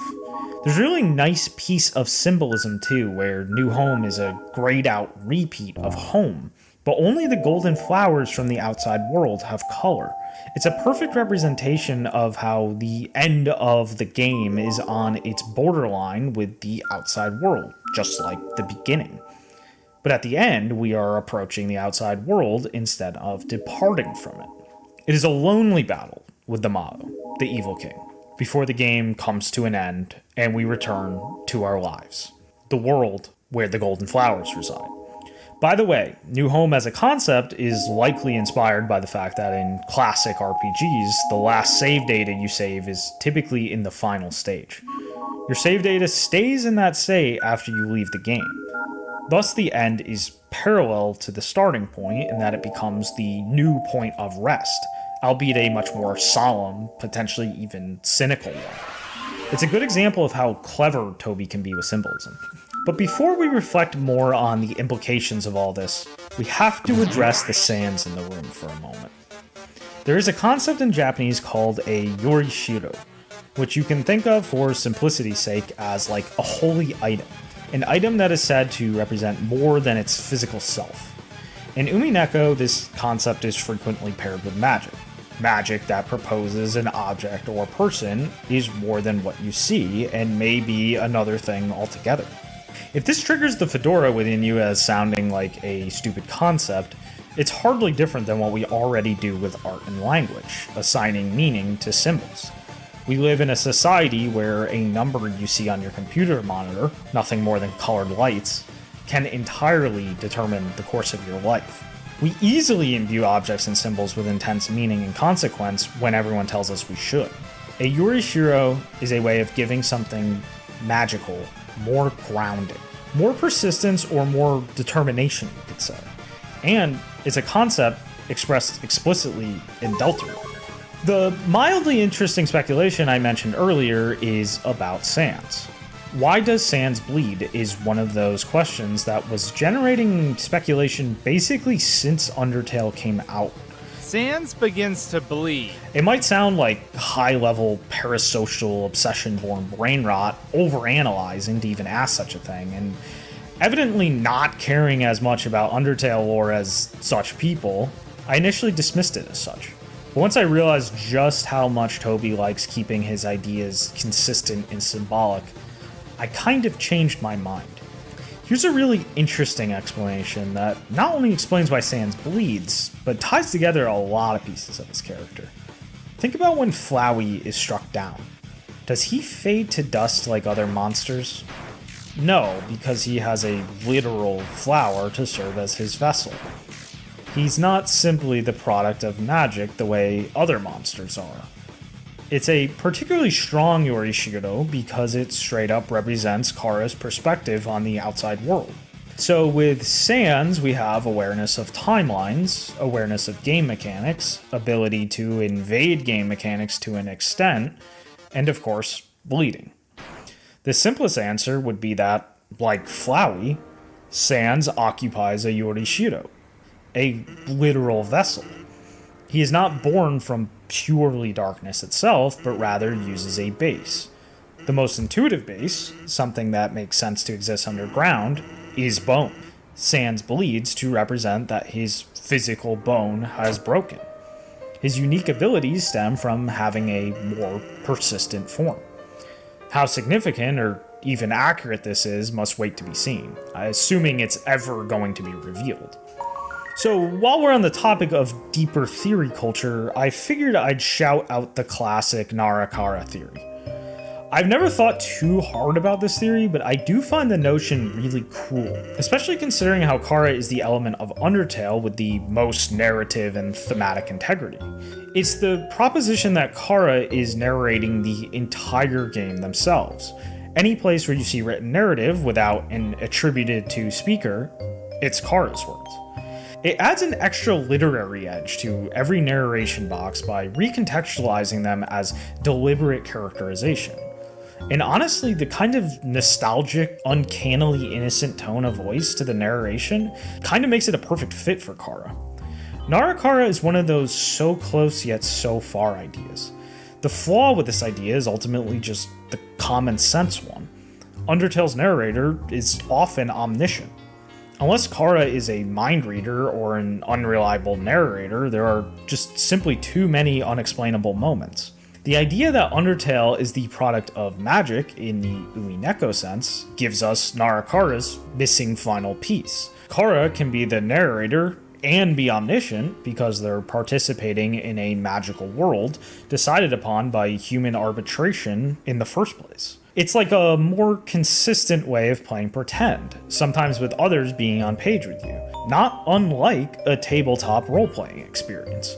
Kara is either the witch that created this world, or is informed by whoever the witch the world owes existence to. You already have all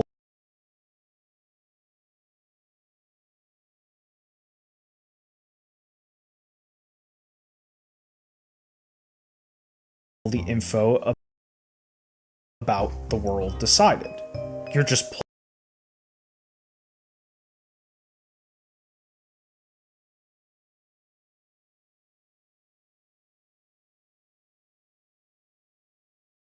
playing along.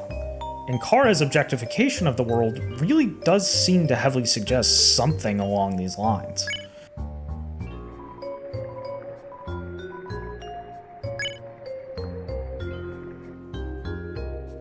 Now then, with all that said, it's time to take note of something very important. If Azrael is the bond with the game world, and Azrael starts the game as the cynical form of Flowey, then doesn't that mean that Undertale's world begins in a state where it has already been corrupted by the effects of power-hungry indulgence? Yes, it means exactly that. Undertale is a response to the existence of games up to that point and how Toby feels ugly relationships can develop with them and their players. Toby is playing on the fact that most players will be coming from at least some kind of loss of innocence with gaming. Let's look at the solution in Undertale, the true pacifist ending. As someone not in the Undertale fandom in the conventional sense, I'm not going to mince words.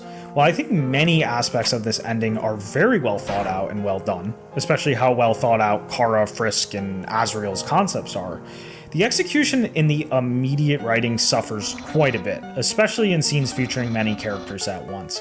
This is something Toby admitted himself to be a point of weakness, at least at the time. I've shown various people, most of whom played the game years back, clips of characters interacting in this ending, and in many cases the reaction was so negative that inspired people to actually look up scenes themselves to make sure I didn't edit the dialogue myself to make it look bad. It's not just that the dialogue is cringy, it's that the characters feel kind of shallow, almost like parodies of themselves, seen in the scenes where they held individual spotlights. So there's almost this weird dichotomy between true pacifist as the emotional parasocial climax and G-Root as the object of fascination and constant curiosity and a big draw to the game. Entering New Home during the G-Root is genuinely narratively impressive as a climax.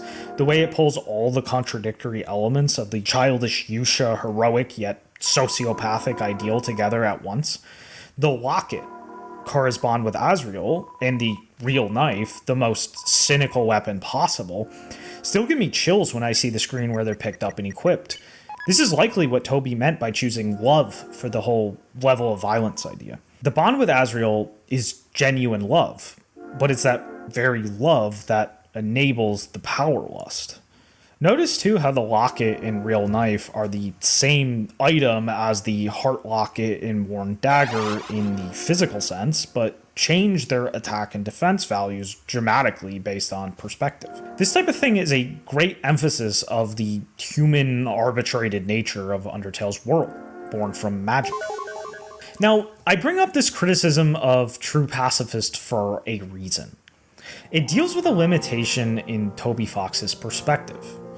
You, as the player, relinquish the spirit of Kara, sociopathic childish idealism, in favor of Frisk, the result of the peaceful bonds formed with the monsters. From what I understand, Frisk is significant insofar as you did not name them. They are their own person, born from you rejecting the spirit of Kara and allowing whatever person was there to be their own person. The breaking of the barrier allows the monsters to head to the surface, although this surface is clearly different from the brutal and violent surface where monsters are slaughtered instantly in the way we commonly see referred to in the underground, blatantly referring to our real world that we live in as the player. This new surface represents us freeing Undertale, the in-universe RPG, from the cycle of violence between Mao and Yusha that had plagued it up to this point. There's no longer a meaning to the separation between monsters and humans because we are no longer treating these monsters as fodder for our amassing of power. We've connected to them, the same way we ideally connect to anyone. And therein lies the limitations in Toby's perspective I'm referring to. Is that really it? Toby's solution to the Yusha dilemma was just learn empathy, learn to accept your flaws, put down the controller and touch grass. There's a game very well known for the influence it had on Undertale's creation thanks to Toby getting secondhand info on it alone. Moon Remix RPG. Moon is actually one of my favorite games. Moon lacks the conventionally strong narrative core that Undertale has with Kara and Azrael, but it makes up for it with some other really cool aspects. But again, a strength of Moon is definitely not its core narrative and resolution. It's a very heavy-handed, prescriptive, touch grass message with all the layers of a propaganda film. I have a hard time finding meaningful differences in much of Undertale's true pacifist resolution. Exploring fundamental natures is the heart of great thematic development and literature. It's digging into a subject so far that you pull out its inherent contradictions and complex, multifaceted relationship with what's around it. Moral messages are not deep. The fact of the matter is that morality, while important for living effectively, is nothing more than a tool humans utilize to achieve simple goals like self-preservation. Vomiting prescriptive morality in fiction is no deeper than a video of a gluttonous man scarfing down a buffet of food. Both might be appealing to certain types of viewers, but neither of those is literature. The entire concept of the Yusha in the first place, the reason Kara fell into the tragedy they did, is because of friction with the society they lived in. To have something ideal you can both bond with as a friend or even sibling, but then use as a way to indulge in fantasies of power you want to use to get back at the society you feel wronged by, makes it very easy to take that Faustian deal. This is a great showcase of what so many young people who get sucked into the world of video games felt. It's a complex acknowledgement of many facets. The solution, however, is not. The childish Yusha ideal is discarded with nothing more said of the reasons it came to exist in the first place, nor exploration of the problems it was trying to solve, misguided as it may have been. Literary critique aside, something about this has bothered me since I experienced Undertale, or perhaps even prior to that, just by learning about Toby. It's as if this literary stopping point for thematic development comes from a personal preference and not digging deeper. Almost as if there's an aversion to something that comes with the act of doing so. These are the thoughts that went through my head after finishing Undertale in 2017 and thoroughly digesting it. There were so many questions about Toby as a person, as a creator, and as a not quite an otaku. However, coming late to the party, it wouldn't be long before getting some answers.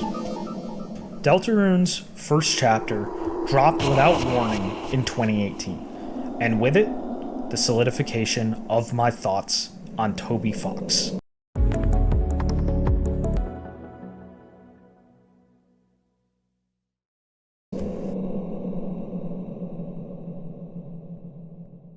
Dark, darker, yet darker. These are the words attributed to W.D. Gaster, and a key phrase for Deltarune. Let's waste no time in breaking apart what this probably means. But first, just a warning.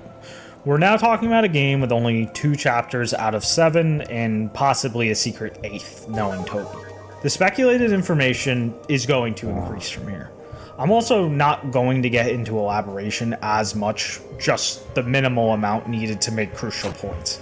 It is simply impossible to prove anything without a concluded story, because even well-established details can get undone with a single retcon in later content. The important part is going to come from peeking into Toby's mind, not Deltarune's plot itself. So, Gaster's words here are actually somewhat easy to figure out given the idea of what we just went over. Undertale is born out of the darkness of a cave system. Deltarune is born out of the darkness of the ocean.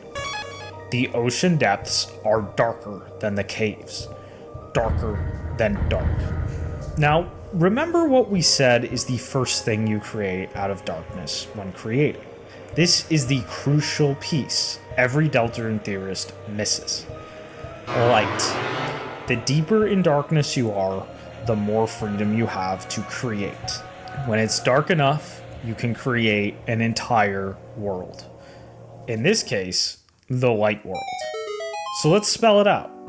The light world in Deltarune is darker than the dark world in Deltarune. We don't have to know who created it, but I'm confident we can assume this much.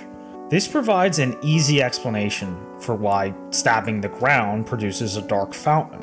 It's a literal fourth wall break for the light world, allowing the darkness of the ocean in. When you think of volume of light from a basic objective standpoint, it's a simple gradient from light to dark. However, when you think of darkness as a canvas for creation, the gradient changes.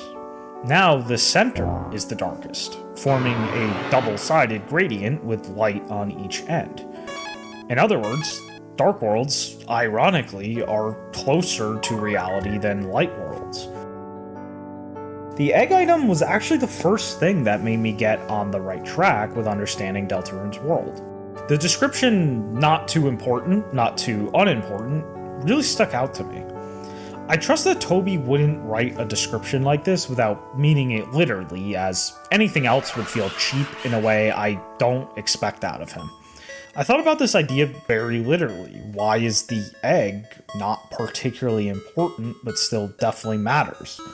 I still don't know what he meant by this, of course, but what I found upon thinking about all the events surrounding the egg is that there are a bunch of nonsensical jokes or references, almost all of them defying the logical bounds of reality.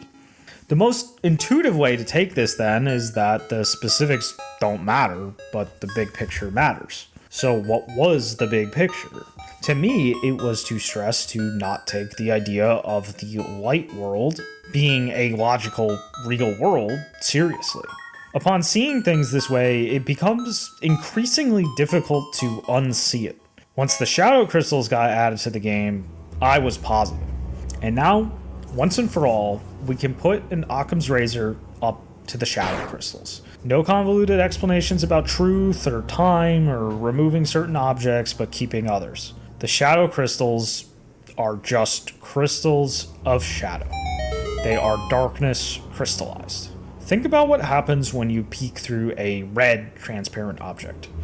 Everything you see becomes red. It stands to reason shadow crystals work the same way. Everything you see through a shadow crystal, you see drenched in darkness.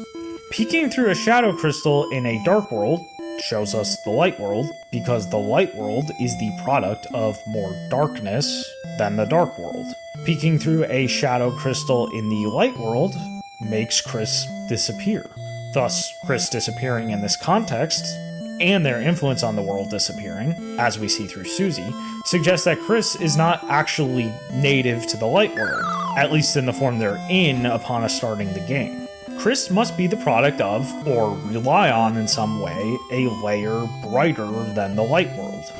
What is something that is constantly being referenced as a provider of light from above and associated most strongly with Chris? The human soul. Their influence on the world disappearing, as we see through Susie, suggests that Chris is not actually for all. We can put an Occam's razor up to the shadow crystals. No convoluted explanations about truth or time or removing certain objects but keeping others. The shadow crystals are just crystals of shadow. They are darkness crystallized. Think about what happens when you peek through a red transparent object. Everything you see becomes red. It stands to reason shadow crystals work the same way. Everything you see through a shadow crystal, you see drenched in darkness. Peeking through a shadow crystal in a dark world shows us the light world, because the light world is the product of more darkness than the dark world. Peeking through a shadow crystal in the light world makes Chris disappear. Thus, Chris disappearing in this context, and their influence on the world disappearing, as we see through Susie, suggests that Chris is not actually native to the light world, at least in the form they're in upon us starting the game. Chris must be the product of, or rely on in some way, a layer brighter than the light world. What is something that is constantly being referenced as a provider of light from above and associated most strongly with Chris? The human soul. There are no end of references to the soul as shining. There are two things outside Deltarune we have to look at now, as both likely possess a solid deal of insight into Toby's intentions with all this. Both of these I already mentioned in some capacity earlier. The first is Moon Remix RPG. Light in Moon plays a very specific symbolic function. There are two sources of light in Moon that matter. The first is just the outside world when you open the door of your home and step out and touch grass. The second is the in-game moon, which is associated with the light from the television screen that displays the in-game game. The idea is that the moon is the irrational goal of the in-game game to represent how the player is obsessed with the television screen. It also presents the idea we see Deltarune present of only one ending. Spoiler warning, skip ahead a moment if you want to be surprised by Moon's ending. But in Moon, no matter what happens, the result is the same. The fate reached by the evil corrupt Yusha, sort of a prototype for Kara's concept, is also the same. All you can do is shut off the game and go outside and touch grass. It's just a question of if you use the journey to learn empathy or not. The ending is still the same. We actually see this concept of only one ending and choices don't matter first introduced by Toby in the Halloween hack. Toby actually spells it out for us. We really only have one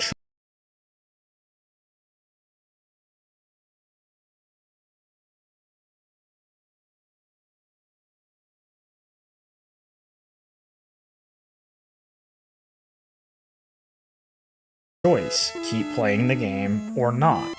It's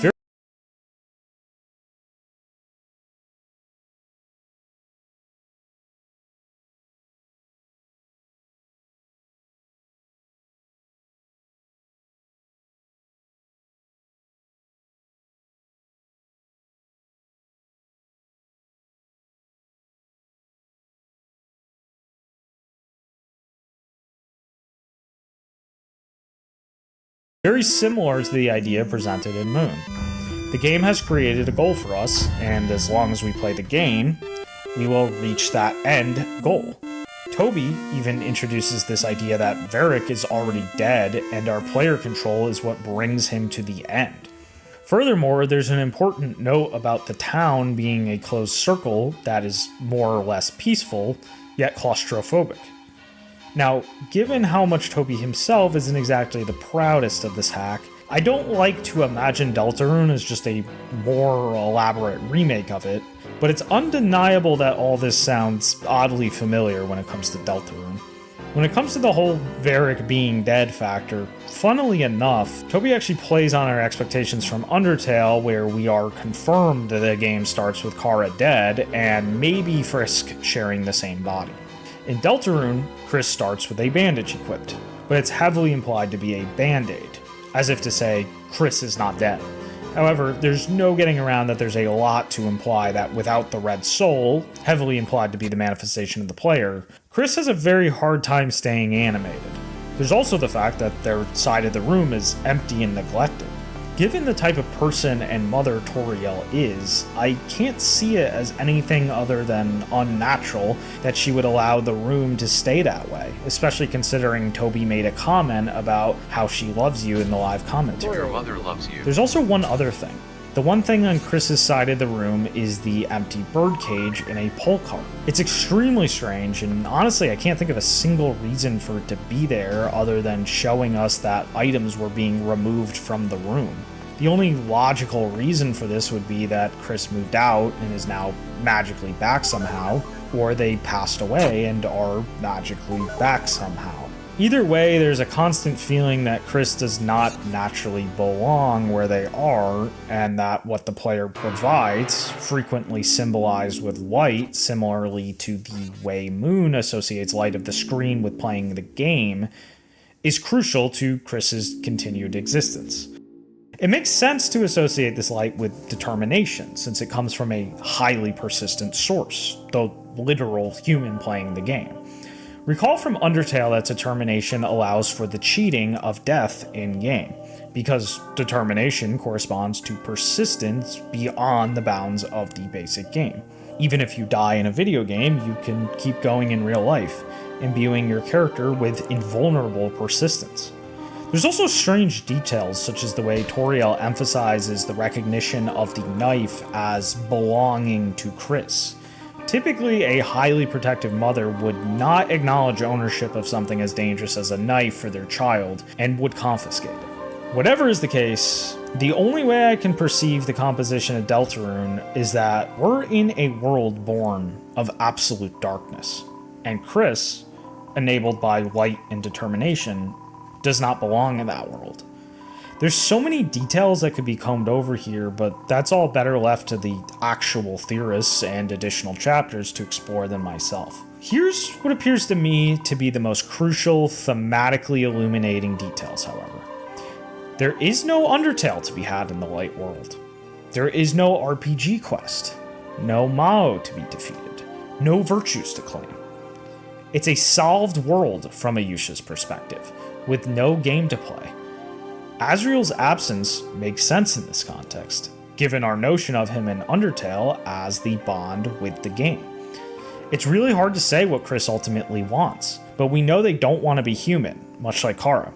We also know that, at least under certain circumstances, they want to open dark fountains. We know they have a proactive interest in demon summoning, a term we've been conditioned to associate with Kara and the quest for RPG Yusha type power. Senk's video on Deltarune proposes that Chris is proactively seeking power, and I am inclined to agree. And with Chris's aesthetic in the Dark World making nods to Varric from Brandish, Toby's symbol of raw RPG Yusha type power, I can't see Chris as anything other than a symbol of the hunt for power. What is the key difference above all else between Dark Worlds and the Light World? The fact that combat can occur in the Dark World. It's a chance to inflict violence and gain power, something we have no means to in the Light World. If we're to believe T-theory, the notion that the character-themed Ts reveal the affection levels of one character toward another, Chris likes Susie quite a bit.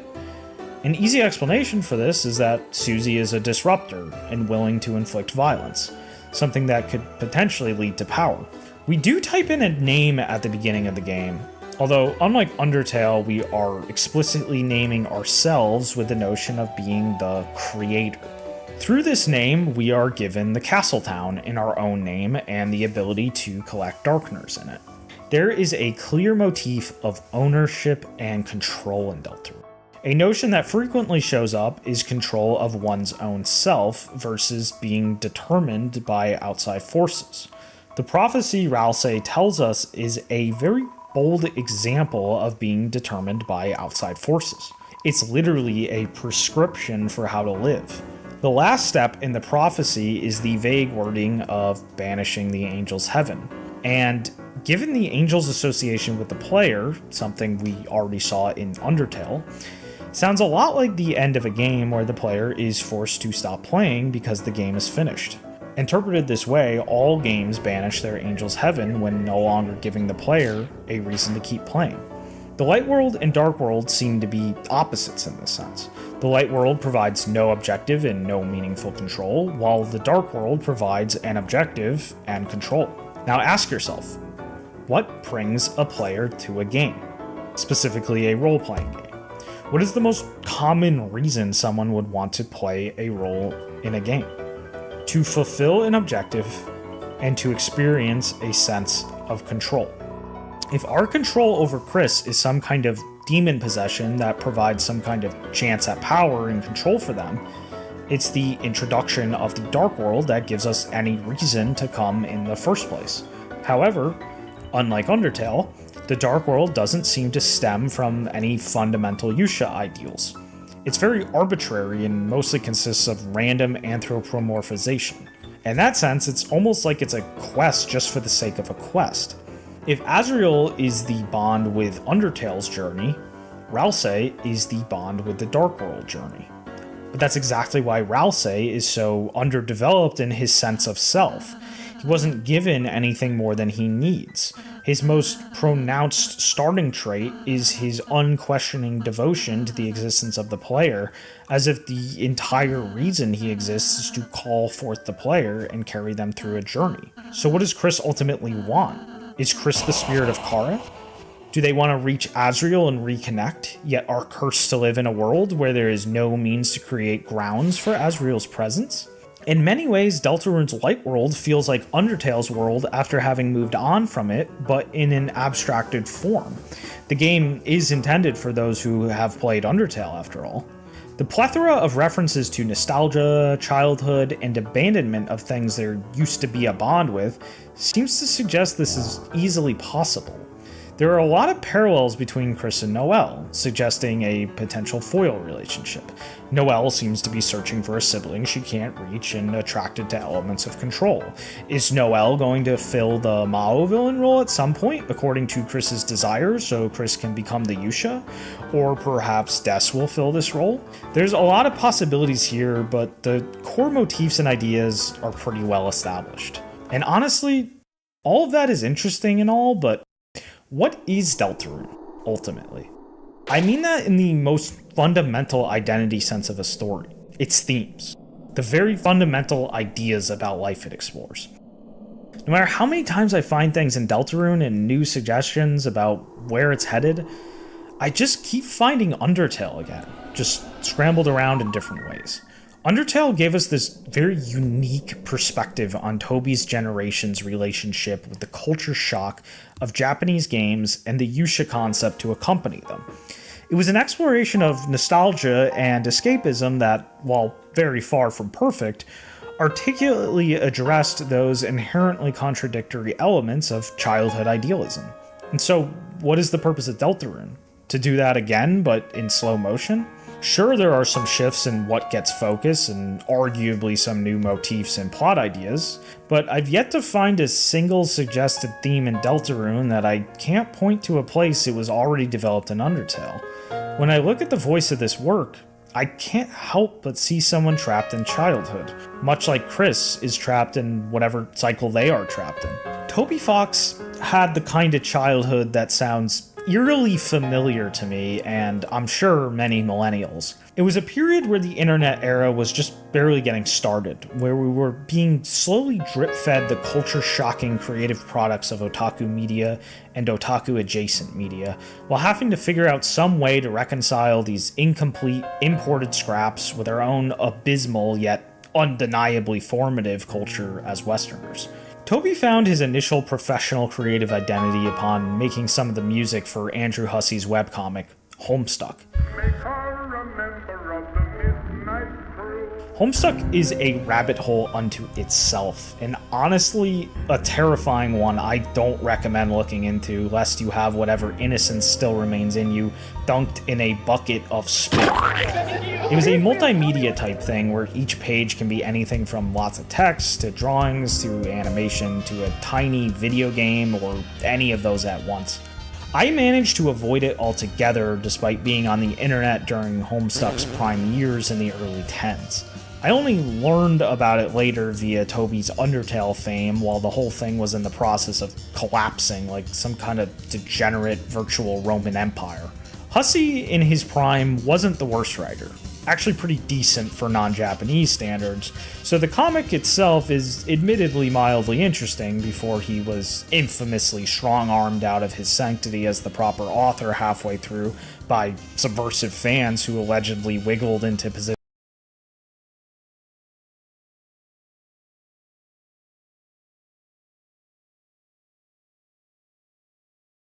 of influence. It's all very strange and creepy stuff. But arguably much more interesting than Homestuck itself is the cultural context surrounding it.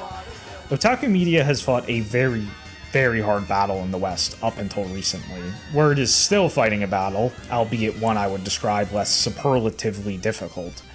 Think about all the worst things your teachers and movies and whatever scared you with about the horrors of bigotry, then imagine the sum of all these negative things unanimously directed at otaku and otaku media by every demographic in existence all at once. There were only two types of people who openly, proudly displayed their love for more niche anime and otaku core media. Those brave enough, and those outcasted enough. Needless to say, this is a pretty small pool of people, so the majority of people who engaged with otaku media and anime did so in a half-committed way. If you don't know what to picture, imagine the members of Trash Taste Podcast, but somehow much worse. Homestuck and the culture around it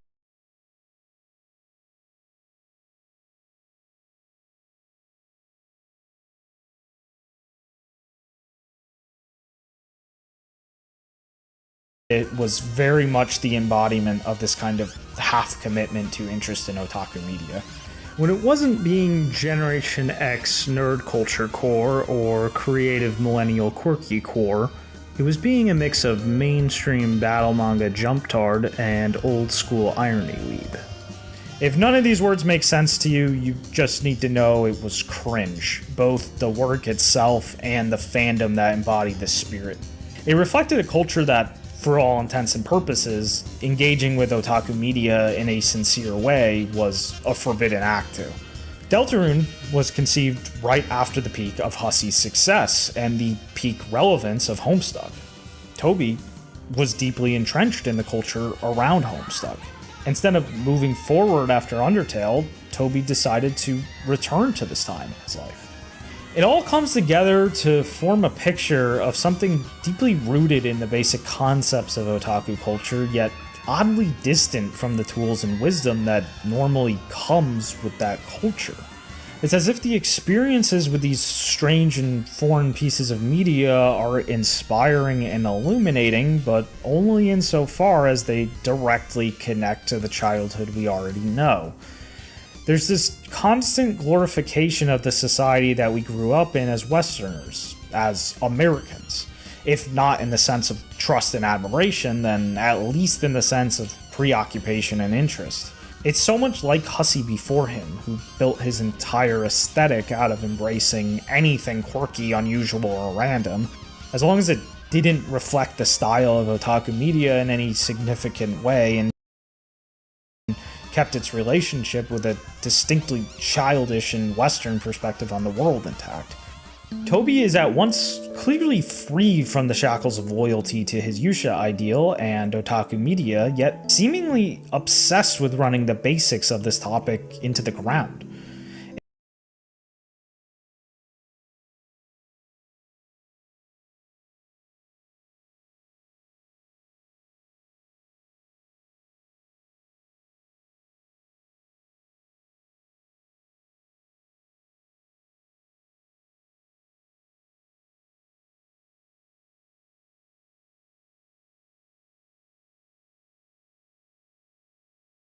It's a pattern I can't help but see all the time in the Western world.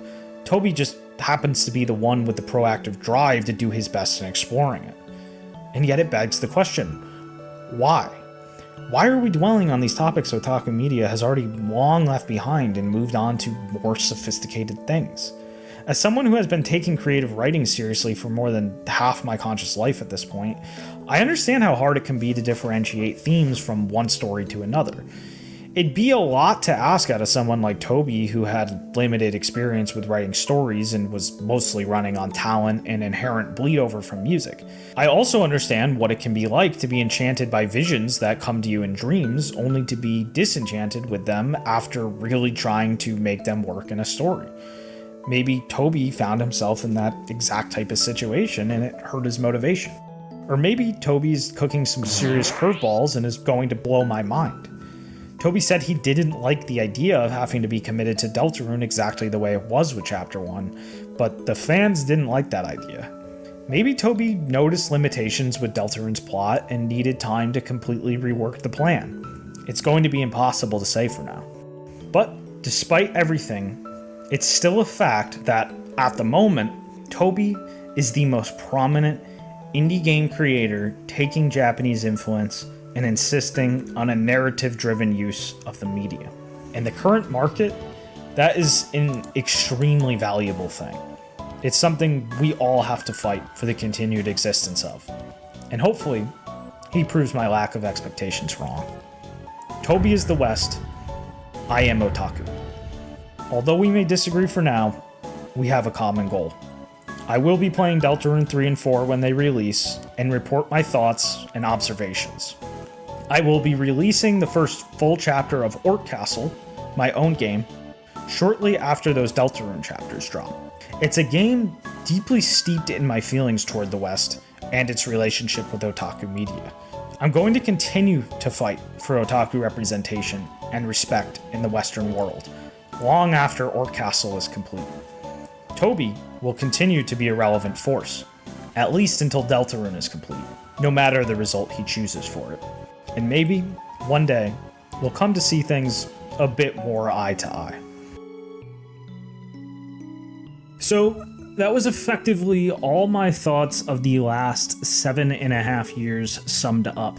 I was originally planning on releasing this a few more days from now, but I figured I'd just get it out of the way because I want it out of my hair. I actually made it in pretty much record time for people who usually make these types of videos. However, next time I want to just use a video editor because I really just want to be able to work on Orc Castle without any distractions.